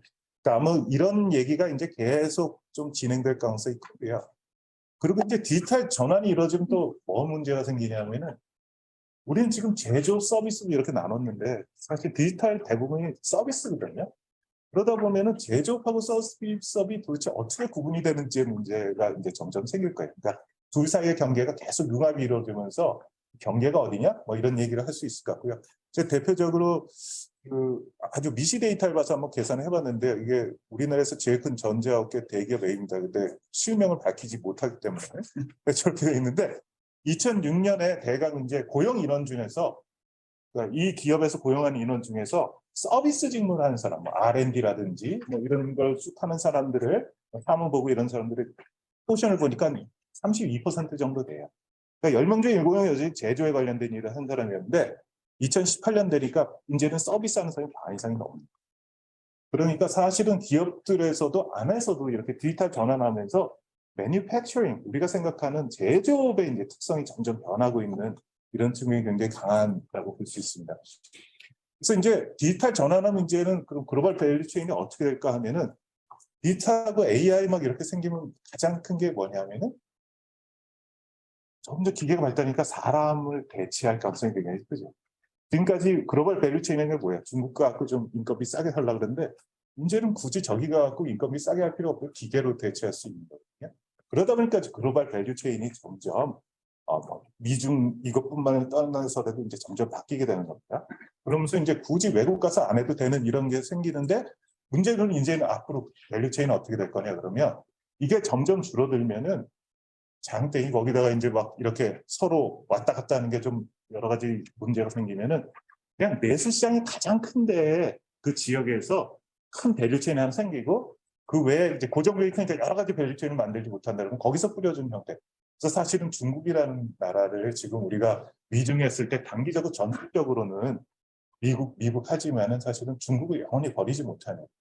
그래서 앞으로 밸류체인도 옛날에는 이제 생산지에 인건비 싼 데 위주로 해서 밸류체인이 생겼다면 이제는 오히려 소비자의 규모의 경제가 큰 네트워크가 큰데 아마 밸류체인으로 해서 집중될 가능성이 되게 높다. 그러니까 지금 우리가 미국 보면은 미국 뭐 IRA 이렇게 하지만은 기업들 할 수 없이 가잖아요. 왜냐하면 거기 시장성이 있기 때문에 가는 거예요. 그러니까 앞으로 밸류체인 자체가 점점 그렇게 바뀔 가능성이 높고요. 그래서 여기 뭐 밸류체인이 여러 가지 있는데 아까 제가 설명한 거고 기후변화 대응하고는 가장 중요한 문제가 뭐냐면은 이게 에너지원이 신재생 에너지로 가면서 이제는 석유보다는 핵심 광물이 중요해집니다. 뭐 전기차에 들어가는 것도 광물이 따로 있고 뭐 반도체, 히토리움 이런 것도 있다 보니까 이제는 점점 광물에 무기화하는 부분이 굉장히 커질 것 같고 그런데 이게 석유처럼 애석하게도 한 국가에 집중돼 있습니다. 그리고 이걸 한번 이렇게 생산하려 그러면은 광산 생산하면 10년에서 15년 정도 이상 걸리고 거기에다가 거기서 성공한다는 확률이 별로 없기 때문에 굉장히 이제는 지금 갖고 있는 거 갖고 누가 부존한 상태에서 바뀌어야 되는 이런 게 있어서 사실 이제 앞으로 글로벌 밸류 체인 문제에서 특히 이제 광물의 문제 어떻게 하냐. 우리가 석유 문제 때문에 고민했던 것처럼 이제는 광물의 문제 때문에 고민해야 되는 세상이 있거든요. 우리나라 뭐 아시다시피 경제 성장률이 굉장히 낮아지고 있는 건 뭐 할 수 없는 측면도 있지만은 반응할 수 없고 특히 이제 인구 구조 변화가 굉장히 문제가 되는 거죠. 그러니까 대강 2050년 가면은 전체 인구 중에 생산 가능 인구 대강 한 15세, 16세부터 25세, 65세까지 가는 게 한 인구의 반이에요. 그럼 나머지 반이 뭐냐? 40%가 65세 이상의 고령자들이라고 보시면 되겠습니다. 그러니까 이런 상태에서 물론 그때 고령자들이 일을 안 하지는 않겠죠. 당연히 일할 수밖에 없죠. 그런데 보시면 다른 나라 보시면 우리는 지금 72%거든요. 생산 가능 인구가.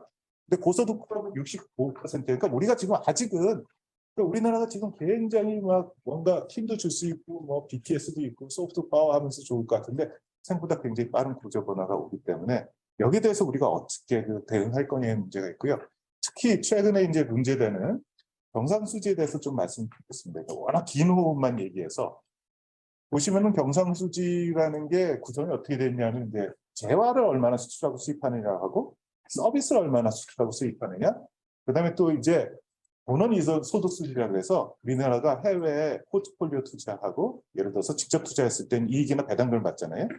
그러니까 이자도 받고, 그러니까 그게 얼마나 되느냐, 그다음에 노동자가 나가서 얼마나 벌고 오느냐, 뭐 이게 하는 게 이제 본원 소득수지고 마지막으로 이제 이전 소득은 뭐 국가 간에 뭐 왔다 갔다 하는 뭐 이런 건데 이건 뭐 중요하지 않습니다. 근데 우리나라가 저 빨간색 그래프가 상품 수지인데 대강 글로벌 금융 이후부터 굉장히 높은 흑자를 계속 유지해 왔어요. 그래서 우리가 이제 평생 흑자를 유지할 거라고 생각을 해왔던 것 같은데 갑자기 이제 최근에 뭐 국제 변화 여러 가지 있고 원자재 이렇게 뭐 가격도 상승하고 중국도 막히고 이러다 보니까 확 떨어져서 지금 보니까 상품 수지가 대강 지난 2분기에 갑자기 이제 적자로 돌아선 거예요. 이제 보면 적자난 게 거의 없잖아요. 앞쪽에서 거의 2000대 초반 정도 가야지 한 번 있을까 말까. 그러니까 이제 막 걱정을 시작하는 겁니다. 그러면은 이게 요것만 이제 줄어들면은 좋은데 경상수지 전체가 중요해요. 사실 이 경상수지라는 게 뭐냐면은 이 국가가 얼마나 건전하게 지금 돈을 유지하고 있느냐. 그러니까 이게 신용도는 사실은 경상수지나 외환보유고로 주로 보거든요.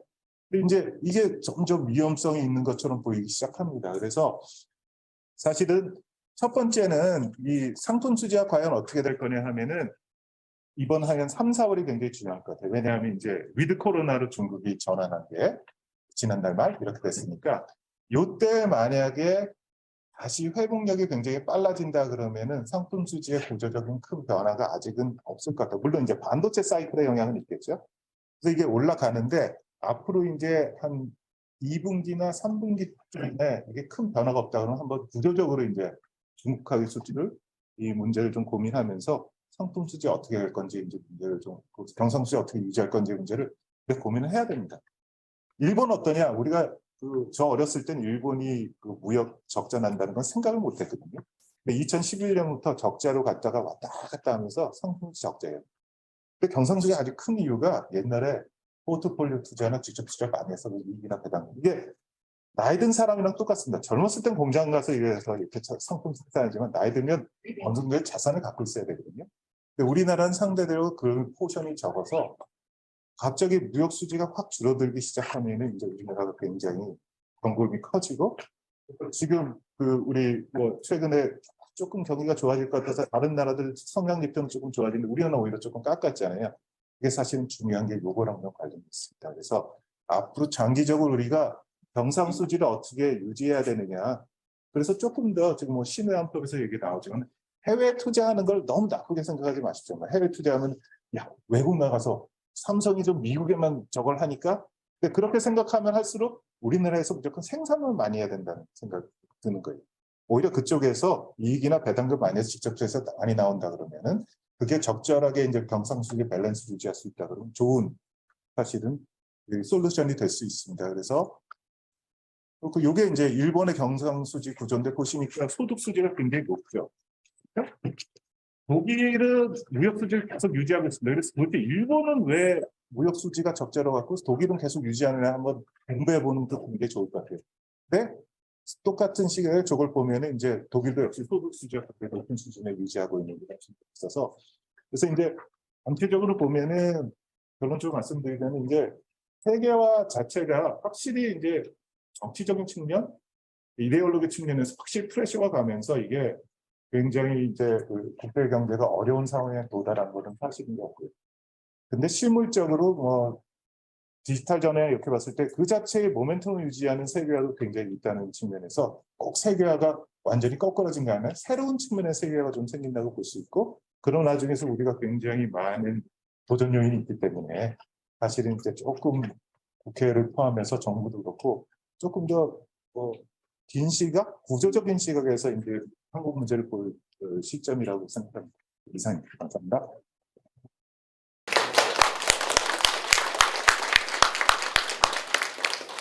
두 분 뭐 한 시간에 거쳐서 좋은 발제와 토론을 해주셨습니다.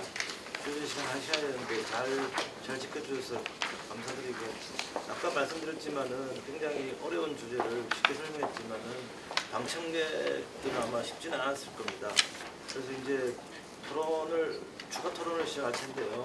질문 있으신 분들은 손을 들어주시고 줌으로 지금 참석하신 분도 채팅창에 질문을 올려주시면은 제가 대응해드리도록 하겠습니다. 혹시 먼저 방청객 중에서 질문 있으시면 해주시기 바랍니다.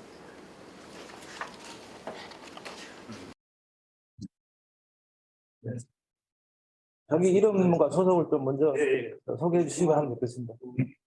법률정보실 현창수 조사관이라고 합니다. 원장님께 너무 어려운 거를 한꺼번에 정리해서 말씀해 주셔서 우리 강의 듣듯이 좀 해주십니다. 제가 저번에 저희가 여기서 세미나 한 것도 있었는데 국가 전략 국제관계 이렇게 얘기하면은 이건 솔직히 궁금한 거는 북한과의 관계거든요. 오늘 말씀하신 것 중에 북한과의 관계에 대해서 언급해 주신 게 사이버 안보 그때 한번 언급해 주셨는데 북한과의 관계를 저희가 그 안보 차원에서 이해했다면 경제 안보가 중요한 개념인데 경제 안보 아까 5가지 범주 말씀해 주셨는데 우리 중에 어디에 놓고 저희가 그 관계를 이해해야 되는지 대단히 궁금합니다. 원장님 말씀해 주셨습니다. 네, 질문을 추가로 듣고 답변을 하시는데 또 혹시 질문해 주실 분들? 외교안보실의 조성도 강화입니다. 아까 이시욱 교수님께서 1차 세계대전 같은 경우는 이제 세계 간의 갈등의 종결이 이제 전쟁이었다 그러는데 결국 전쟁의 종결이라는 건 새로운 질서를 나타내고 이렇게 생각합니다. 그래서 이번 같은 경우도 이중의 전쟁이라든가 이런 것들이 만에 되려면 새로운 질서가 태동되어야 된다고 생각하는데 그럼 어느 분야에서 새로운 질서가 태동될지 아니면 경제인지 안보인지 아니면 외교적인 건지 그런 의견 또 질문하실 분? 경제사회 정보과장입니다. 미국과 중국의 패권 현상 때문에 대표장님이 말씀하셨듯이 글로벌 고국막이 훼손됐고 지금 대구 추가하고 노력 중이죠. 사실은 새 정부에서 지식이나 지식 생산권, 대표장님이 말씀하신 2차 전쟁은 아니에요. 반도체 분야를 갖고 미국의 공급망에 우리나라가 들어가려고 지금 하고 있는 것 같습니다.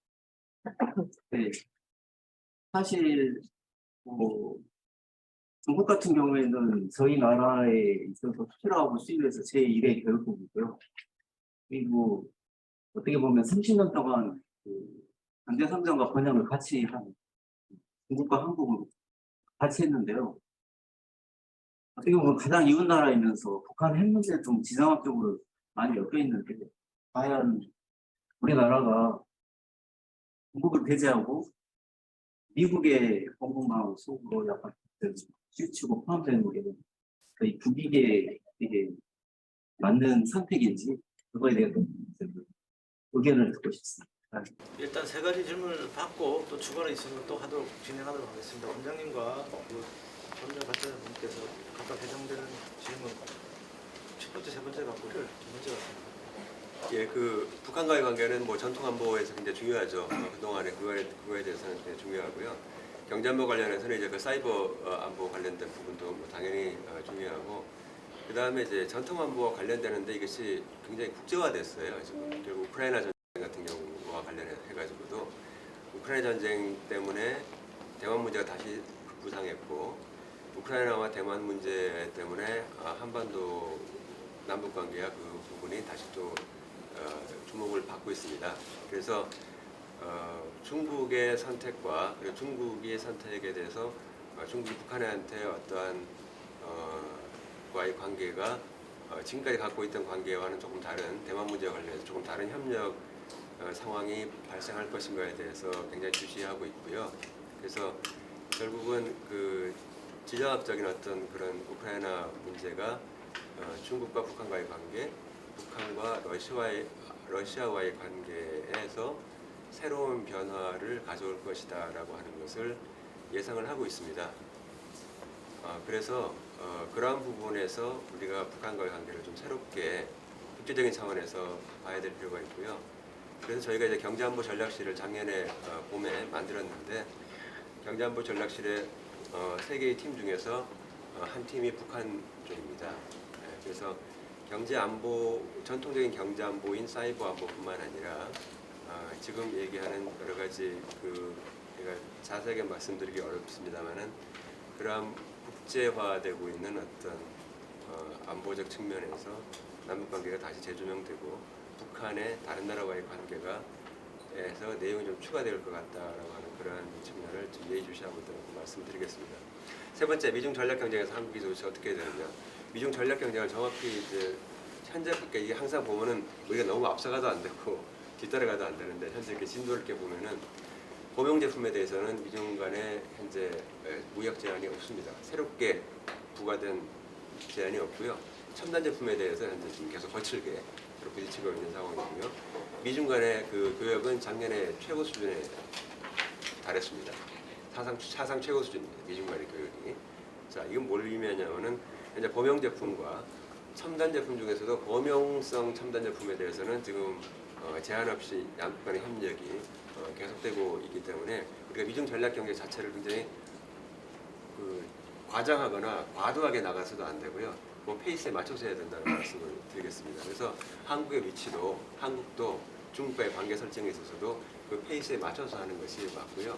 여전히 중국은 한국에게 굉장히 중요한 나라이기 때문에, 중요한데 계란을 한 바구니에 넣으면 위험하니까 위험하다는 걸 이제 알게 된 것이죠. 많은 나라가, 우리나라뿐만 아니라 많은 나라가, 호주는 중국의 의존도가 40%입니다. 우리나라는 25%인데 많이 한 방울에 담으면 안 되니까 이걸 갖다가 위험을 분산하기 위해서 적극적이고 의도적인 노력을 해야 한다라고 하는 것이 중요합니다. 그래서 미중 전략 경쟁에서 기본 스탠스를 거기에 잡고 다른 지역이라든가 다른 공급망을 열심히, 그냥 지금 찾아본 것보다 더 열심히 찾아봐서 정부가 필요하다면 거기에 지원을 해주는 이런 방식으로 가야 된다는 말씀입니다. 히토류 관련해서 지금 히토류도 굉장히 지금 문제가 되고 있고, 중국이 며칠 전에 히토류를 분리 정제하는 부분을 히토류를 중국이 거의 다 하고 있습니다. 분리 정제 작업을 그쪽을 다 하고 있는데, 이것도 기술이 필요한데 분리 정제 작업을 하는 히토류 기술의 수출을 금지했습니다. 이걸 제한을 했어요. 그래서 점점 이제 이 방향으로 나가고 있고, 2021년에 히토류를 주로 중국의 중소기업들이 많이 생산을 하고 있었는데 그걸 전부 다 의료침 일종의 협회 같은 걸 만들어가지고 거기 입법을 해가지고 정부가 합법적으로 거기 개입해가지고 생산이라든가 판매에 대해 통제를 가할 수 있는 그런 근거를 마련했습니다. 이게 2021년 12월입니다. 1년 전인데요. 그렇기 때문에 이제 하나하나 이렇게 차근차근 이렇게 진행이 돼가고 있으니까 그 페이스에 맞춰가지고 그렇게 해야 되는 것이고, 일단은 범용 제품에 있어서는 현재 언론에 나와 있거나 많은 분들이 얘기하는 것에 비해서는 훨씬 정상적으로 지금 돌아가고 있다, 이 말씀을 드리겠습니다. 네, 아까 두 번째 질문이 이제 결국 앞으로 어떠한 체제, 그리고 이제 어떤 시스템이 형성될 거냐인데 말씀하신 대로 이제 1차 세계화하고 2차 세계화를 굳이 말씀드리는 거는 1차 세계화가 끝나는 시점에 그 상황이 지금하고 굉장히 유사한 측면이 강합니다. 그때 뭐 예를 들어서 아까 말씀드린 영국이 이렇게 커지면서 다른 헤게모니가 이렇게 비슷했고 석탄에서 석유로 전환되는 과정, 그리고 이미 대공황 이전에도 여러 번 경제 위기가 있었거든요. 그리고 뭐 이러다 보니까 이제 재정 적자를 시달리는 문제 뭐 이랬고 지금이랑 이렇게 갖다 보면은 비슷해요. 뭐 불평등 문제도 올리버 찰스 디킨스 한창 소설 나올 때가 그때잖아요. 19세기 말 이렇게 되면은 유사하기 때문에 그럼 그때 이후랑 지금이랑 비교해 보는 거 굉장히 그 재미있는 건데요. 아무래도 뭐 그때도 굉장히 중간중간 새로운 뭔가 질서를 하려는 무슨 연맹부터 시작해서 여러 가지가 있었어요. 여러 가지 있는데 그게 워크를 안 하다 결국 전쟁으로 끝나버린 케이스가 되고 전쟁이 끝나니까 야 이거 우리 이런 식으로 살면 큰일 나겠다 하다 보니까 생긴 게 이제 브레튼 우드 시스템입니다. 그래서 IMF, 월드뱅크 해갖고 그리고 이제 가트 시스템 이렇게 갔는데 앞으로는 어떻게 되냐면 워낙 이제 그 초연관성이 있는 상태에서 확실히 무역 측면에서 WTO를 개혁하든지 이런 식으로 가자고 이제 계속 얘기가 나올 거예요. 근데 이미 이제 미국은 이제 WTO에 큰 관심이 없는 것처럼 보이기 시작하고 이러다 보면은 오히려 WTO라는 존재 자체가 뭔가 새로운 기회를 주기보다는 굉장히 부담이 될 가능성이 있습니다. 워낙 이 새로운 판이라 그러면 새 판은 새로 쉽게 깔 수 있어야 되거든요. 근데 기존에 있던 레가시 때문에 그래서 경제적인 측면에서 다자 뭐 이런 데 있어 갖고 굉장히 그 새로운 질서를 형성하는데 굉장히 어려운 측면이 좀 있을 것 같아요. 예를 들어서 WTO 넘어오기 전에 가트 시스템 때 뭐 우루과이 라운드 뭐 해갖고 여러 가지 협의를 했잖아요. 그때까지만 해도 미국하고 EU하고 일본이 대강 합의하면은 그냥 합의가 됐습니다. 왜냐하면 경제 구조도 비슷하고 이익도 비슷한 데가 있는데 WTO 시스템은 넘어가면서 이제 중국이나 이렇게 브라질 이게 경제 좀 큰 데가 이제 들어오는데 이질적이니까 서로 경제적인 이해관계가 맞지 않는 거예요. 그러다 보니까 WTO 이후부터는 굉장히 진전한 게 거의 별로 없잖아요. 없는 상태인데 시스템은 어떠냐면은 모든 국가가 하나 보트를 갖는 이런 형식이 되다 보니까 미국이 그런 시스템에서 과연 지금과 같은 파워나 헤게모니에서 그걸 만족할 수 있느냐의 문제가 사실 있을 것 같아요. 그래서 오히려 이제 새로운 세상은 안타깝지만 조금 더 경제적인 파워나 이렇게 있을 때가 조금 더 결정력을 주는 식으로 해갖고 미중이 서로 협의해갖고 할 수 있는 이런 시스템이 새로 돼야 될 것 같은데 말씀드린 대로 여러 가지 이제 시스템의 레거시 때문에 좀 그런 측면이 있는 것 같고 안보나 뭐 정치 측면에서 이미 새로운 질서가 형성되기 시작한 거죠. 사실은 그 사이에는 거기에 대한 큰 적이 없이 뭐 나토하고 이 정도 했다가 이제 러시아나 중국권을 중심으로 한 거랑 나머지랑 해서 이제 형성되는데 뭐 오히려 경제적인 시스템에서 어떠한 우리가 규범이나 다자 체제를 갖고 갈지는 굉장히 불확실성이 높다고 볼 수 있습니다. 아니요, 고맙습니다. 온라인상의 질문은 아직 안 올라온 거로 보이고 혹시 또 추가적으로 질문하실 거 있으면 예. 국회도서관 외정부실장 노주입니다. 질문은 최근 얼마 전에 정부에서 칼럼이 하나 나왔어요. IRA에 대해서 사실은 우리나라에서 예측을 못한 건 아니다. 대외경제정책연구원에서 보고서가 나왔고, 여기저기 보고서가 나왔는데도 불구하고 이 엘리트들의 문제인지 정부의 문제인지 그에 대한 대처가 없을까. 그래서 그런 이야기를 들었는데 제가 대외경제신경부 보고서 한번 찾아봤거든요. 한 5페이지짜리 보고서가 있더라고요. IRA에 대해서 어떻게 대응을 해야 되는가. 이게 과연 우리 저 국회도서관에서도 해외 입법을 하니까 해법을 담당하고 있으니까 왜 우리가 이걸 예측을 못했나 그런 생각을 좀 했었거든요. 근데 그걸 이제 그 차원에서는 이제 피스칼 로트하고 협약을 맺어서 그래서 미국의 정보를 받는 걸로 그렇게 어느 정도 정리가 됐는데 이게 어떻게 하면 더 미국의 입법에 대해서 아니면 동향에 대해서 예측을 잘할 수 있는지 그리고 예측이 있었을 때 이 정치권에서 어떻게 더 대응해야 되는지 그런 게 이게 7월 달에요. IRA 관련해서 예외를 두는 조항을 USMCA인 캐나다와 멕시코는 당연히 뭐 자기네 땅이니까 그거는 이제 거기서 되는 거는 예외를 두는데 그 이외에 특혜 무역 협정을 맺은 나라들을 포함을 시키기로 했었어요. 그 특혜무역 협정에는 우리는 한미 FTA가 있지 않습니까? 그 한미 FTA를 해놨기 때문에 일본이나 유럽은 없습니다. 지금 공식적으로. 그래서 그렇게 되면 한국이 이제 말하자면 그 안에 예외적으로 들어가게 되는 거죠. 그런 식으로 이제 진행이 되어 왔다가 막판에 7월 말에 그 부분이 빠진 겁니다. 조명친 의원과 그 일부 그렇게 생각하시는 의원들께서 한국까지 집어넣게 되면 굉장히 이건 안 된다 이래가지고 이렇게 빠진 거예요. 그래서 사실은 그 입법 과정을 봤을 때 그걸 예측하기는 굉장히 어려웠고요. 왜냐면 막판에 갑자기 이제 올리기 직전에 빠지고 뭐 그렇지 않습니까? 계속 숫자 조정하듯이 이제 이렇게 문안을 작업하다가 이제 이렇게 압력 그래서 쉽지는 않은데 한 가지 방법은 저희도 이제 미국의 KI라는 저희 시스터 인스티튜션이 있어서 계속 긴밀하게 협의를 하고 얘기를 하는데 미국 의원들이 잘 안 움직이죠. 네, 잘 안 움직이는데 결국은 지역구의 그 의원들, 지역구의 그 지역 주민의 의견에 대해서 굉장히 관심들을 많이 갖고 있기 때문에 저희는 이제 여러 가지 방식이 있습니다. 로비스트를 더 확충하는 방법도 있고, 그다음에 그 지역구에 많은 이제 그 우리의 우호군 세력들이 있습니다. 그 우호군 세력들과 같이 해서 의견을 전달해가지고 평소에도 그래서 계속 그 하는 방법이 필요한데 특히 우리가 이제 코리안 아메리칸 사회에 대해서 좀 더 관심을 많이 갖고요. 그분들이 우리의 하고 친구가 될 수 있도록 그분들은 뭐 물론 미국인들입니다만 그렇게 할 수 있는 좀 촘촘한 네트워크가 좀 필요하지 않은가. 그 다음에 그렇게 중요한 것 같다 이런 생각을 해봅니다. 이번 과정 봤을 때. 고맙습니다. 또 혹시 하실 분? 예. 그 행사를 같이 준비한 정치 문제사회 전문가의 주동이라 보니까 이번에 이거 같이 준비하면서 많이 기대했는데 생각보다 좀 어렵긴 했는데 흥미로운 내용 국가에서 5월달에 저출산이라는 주제로 자료집을 준비해주셨는데요. 당연히 내용 중에 말씀하시진 않았지만 우리나라는 이제 급격한 인구 규모가 변할 것 같은데 경제하고 인구 규모는 엄청난 관련이 있잖아요. 그래서 교내경제연구원에서 이와 관련된 논의되고 있는 경제적 기여 시장 그런 것들이 있는지 궁금하고요. 또 그런 게 있다면 또 대비책이나 정책으로 논의되고 있는. 잠깐만 저 질문 좀 더 혹시 더 없으신지요? 이제 현실적인 질문이 나오기 시작하는데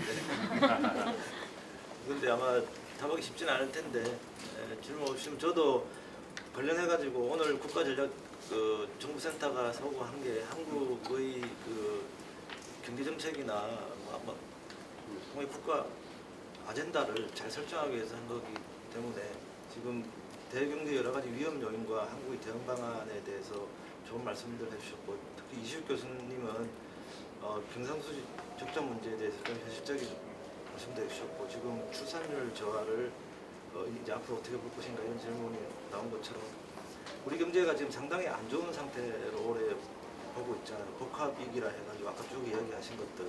근데 가장 큰 요인들이 우크라이나 전쟁이 어떻게 될 것인가, 또 중국의 부동산 문제하고 리오프닝이 잘 될 것인가, 그럼 미국이 금리 인상이나 통화 정책을 앞으로 어떻게 할 것인가가 한국의 경제 성장이나 동향을 전망하는 데 중요한 요인인데 그런 부분에서 좀 현실적인 말씀을 해주시면은 비전문가분들께서 그래도 하나라도 오늘 한국 경제가 지금 한 올해 보면 1%대 성장률을 기록해서 후반대로 가느냐 전반대로 가느냐 하는 상황인데 그런 부분에서 가장 대외 분야를 잘 보고 있는 분들 입장에서 그 부분에 대해서 좀 한국 경제 전망에 대해서 기반이 되고 있는 것들에 대해서 조금만 더 설명해 주시면 고맙겠습니다.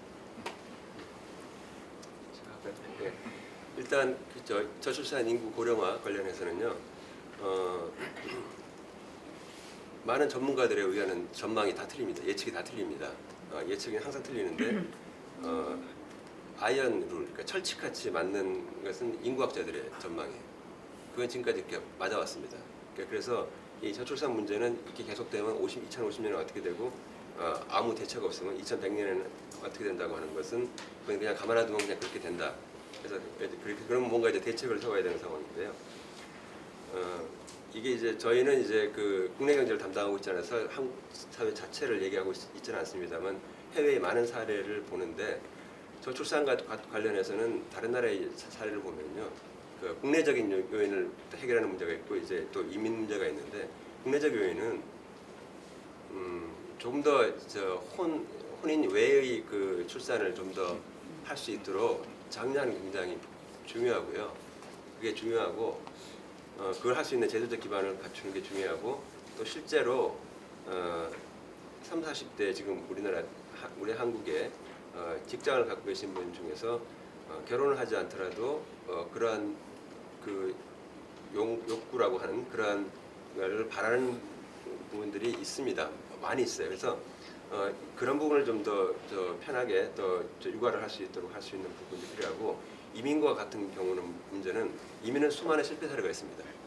특히 유럽 같은 경우 수많은 실패 사례가 있는데 이민은 어떻게 봐야 되냐면 이민은 어느 나라나 문제가 보면요 굉장히 단순해요. 일단 이민 오는 사람이 나하고 비슷하게 생겨야 돼요. 그래야 갈등이 적어요. 그러면 우리도 이민의 어떤 순서를 그 뭐랄까 프레퍼런스 오더링 그런 방식으로 잡아야 되고요. 그다음 두 번째 이거는 유럽에서 아주 뼈아픈 얘기인데요. 이민 오는 사람들은 저는 정현정 시인인가요? 그분의 그 시에서 정말 그걸 갖다가 제가 평소에 갖고 있던 생각을 그 시에서 나는 사람이 온다고 하는 것은 그 평생이 다 그의 일생이 다 오는 거예요. 그럼 외국에서 누가 오면요, 외국에 살던 사람이 오면 그럼 그 사람한테 엄청나게 많은 투자를 해야 돼요. 그 사람이 우리나라에서 자립하고 훌륭하게 이 한국 사회에 기여를 할 수 있도록 해야 되는데 그만큼은 못 해요. 그냥 처음에 예를 들어 이민 장려금 주고 나서 그다음 네가 알아서 살아라. 그리고 뭐 중간에 학교 가다 학교 탈락하고 직장 못 구하고 그러면 그게 그거 어떡하라고 뭐지 이렇게 하는데 그게 아니라 그렇게 되면 이제 그 자기들만의 세계를 만듭니다. 이제 그렇게 해서 이제 그 아이솔레이션, 세그리게이션 되는데 굉장히 많은 투자를 해야 된다. 그러니까 한 사람이 오게 되면 그 한 사람에 대해서 굉장히 많은 투자를 해야 된다고 하는 것을 감안을 하고 정책을 집행을 해야 되고요. 그거에 따라서 생각을 굉장히 신중하게 하되 오는 사람에 대해서 굉장히 잘해야 됩니다. 지원해야 됩니다. 그러니까 지금 그건 우리가 지금 생각하고 있는 것보다 훨씬 더 많이 해야 됩니다. 왜? 그 사람이 일생이 오는 것이기 때문에 그 사람이 우리한테 기여를 해야 돼요. 그래서 그 부분을 굉장히 입법하거나 제도를 마련할 때 굉장히 고려를 많이 해야 된다는 것이고요. 출산 고령화 인구 구조 관련해 가지고 이것은 각 한 국가의 명운을 거는 겁니다. 예를 들어서 미중 전략 경쟁 지금 얘기 많이 하고 있는데 그럼 도대체 누가 이길 겁니까 얘기하는데 지금 중국 인구가 줄기 시작했죠. 그럼 중국이 현재 한 1.3, 그리고 미국이 한 1.7, 미국이 좀 출산율도 좀 높고 그 다음에 중요한 건 뭐냐면 미국은 이민자도 계속 받으니까 미국은 America is still making 지금도 여전히 만들어지고 있는 나라예요. 미국은 만들어진 나라가 아니에요. 만들어지고 있는 나라. 이게 굉장히 중요한 팩트인데 그렇기 때문에 결국은 실제로 인구 증가율은 제가 2015년 전만 해도 미국 인구가 3억 돌파했는데 지금 3억 3천만 됐지 않습니까? 이와 같이 계속 되고 있는 그런 상황이기 때문에 그거에 따라서 이렇게 GDP로 프로젝션을 해보면 현재 아무런 조치가 없을 때 미중 전략 경쟁 다 없고 할 때 2032년, 33년 정도의 총 GDP가 중국이 노미널이 명목이 미국을 추월하다가 2060년 전에 다시 또 미국이 추월하게 되는 이제 이러한 것이다 라고 하는 그 아이언 룰이 있습니다. 아무런 조치가 없을 때 현재. 그래서 이거를 2021년에 KBS 대한민국 기름부터에서 그 얘기를 했어요. 그다음 그 녹화 방송했는데 방송하고 나서 그 다음날 막 그냥 난리가 났습니다. 그래서 제가 그다음부터 제가 중국을 갈 수 있을지 없을지 잘 모르겠는데 하여튼간에 이겁니다. 그러니까 아무런 조치가 없을 때 그렇습니다. 그리고 세계 제1의 국가, 세계의 제국은요 이래야 돼요. 과거 로마도 그랬습니다. 과거 영국도 그랬어요. 뭐냐면은 사람이 가서 거기 살다가 나 여기 좀 살고 싶어, 나 영주권 얻고 싶어 이런 게 있어야 돼요. 그런 나라가 돼야 돼요. 그만큼 매력이 있어야 돼요. 아무런 문제가 있어도. 그러면 현재 미국과 현재 중국을 보세요. 그러면 내가 살았을 때 거기서 내가 영주권을 얻고 거기서 좀 살고 싶다라든가 아니면 내가 한국 국적을 갖고 있더라도 왔다 갔다 하면 살고 싶다라고 하는 그런 마음이 드는 나라가 과연 어떤 나라고 그런 생각하고 있는 사람이 어떤 사람이 더 많은가. 그러면 중국이 앞으로 뭘 해야 될지가 명확해집니다. 그렇죠? 그러니까 중국은 이런 걸 다 생각을 해야 돼요. 그럼 그렇게 하기 위해서 하는 그런 경제발전 전략을 세우지 않으면은 그리고 굉장히 어렵습니다. 그럼 그게 왜 중요하냐? 이게 인구하고 관련돼요. 인구는 결국 출생을 통해서 자연적으로 증가하는 것도 있지만 결국 이민으로 해야 되고요. 그럼 우리나라도 마찬가지입니다. 우리나라도 마찬가지로 출산을 위한 장려 정책을 위해서 조금 더 우리가 생각을 좀 바꿔야 될 필요가 있고요. 그다음에 이민 문제에 있어서도 굉장히 그 제도를 훨씬 더 촘촘하게 해야 되고 돈을 많이 써야 된다는 그 얘기입니다. 우크라이나 전쟁은 제가 작년에 이제 전쟁 이후에 처음으로 모스크바를 10월달에 갔는데 보니까 러시아 경제 잘 돌아가고 있어요. 인플레이션은 50% 올라갔습니다. 50% 올라갔는데 물가가 비쌉니다. 근데 다 있습니다. 마트 가봤습니다. 일부러 가봤더니 초코파이까지 다 있어요. 채소 다 있고 채소 별로 없는 나라입니다. 러시아는 뭘 만드는 나라가 아니에요. 다 수입하는 나라인데 다 있습니다. 물건 다 있어요. 이게 어디서 왔느냐? 중국에서 왔어요.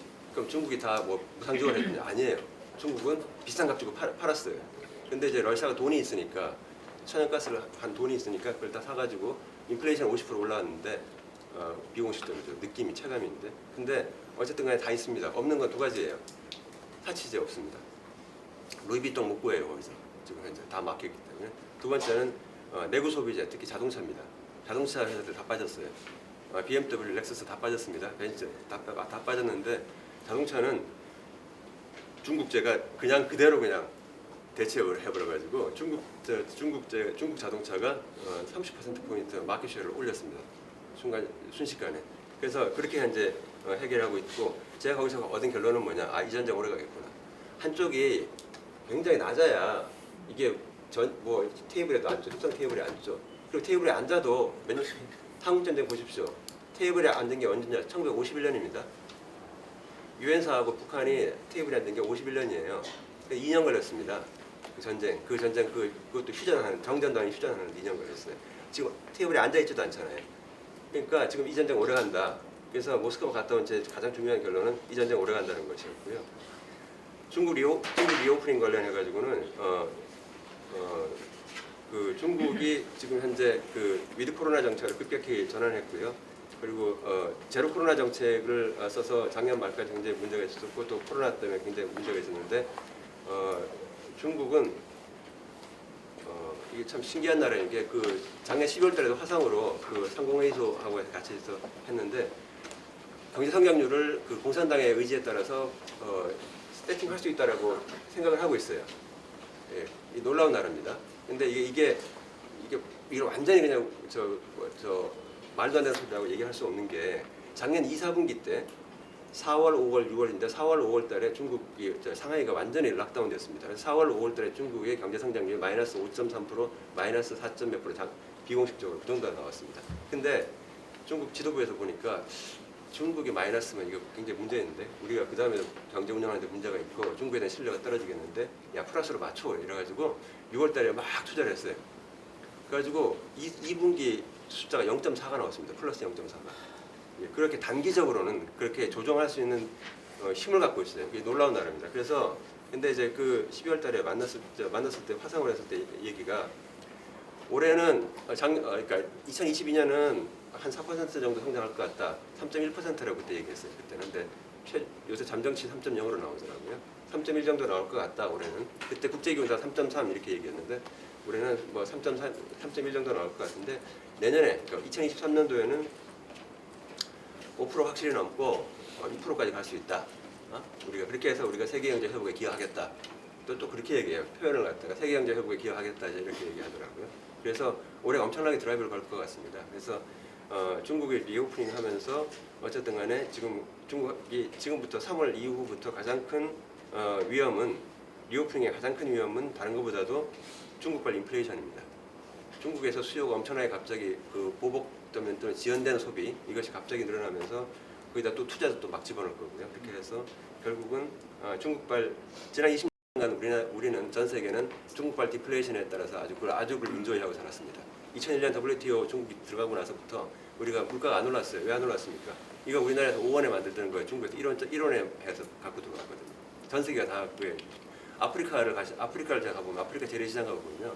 99%가 다 중국 제품입니다. 아프리카 임금이 더 싼데도 다 중국 제품이 싸게 들어가 있거든요. 자, 이게 중국의 엄청난 생산 능력에 따라서 그렇게 해왔는데 이제는 중국발 인플레이션에 대해서 올해 3월 이후부터는 좀 주의하는 게 필요하다는 말씀을 드리고 싶습니다. 미국 얘기는 네, 근데 아까 그 저출산 그거 기획하신다 했으니까 저는 한 가지 하는 게 그러니까 그런 주제 한번 다뤄보시면 좋을 것 같아요. 과연 이민이 저출산의 대안이 될 수 있을 것이냐에 대한 문제.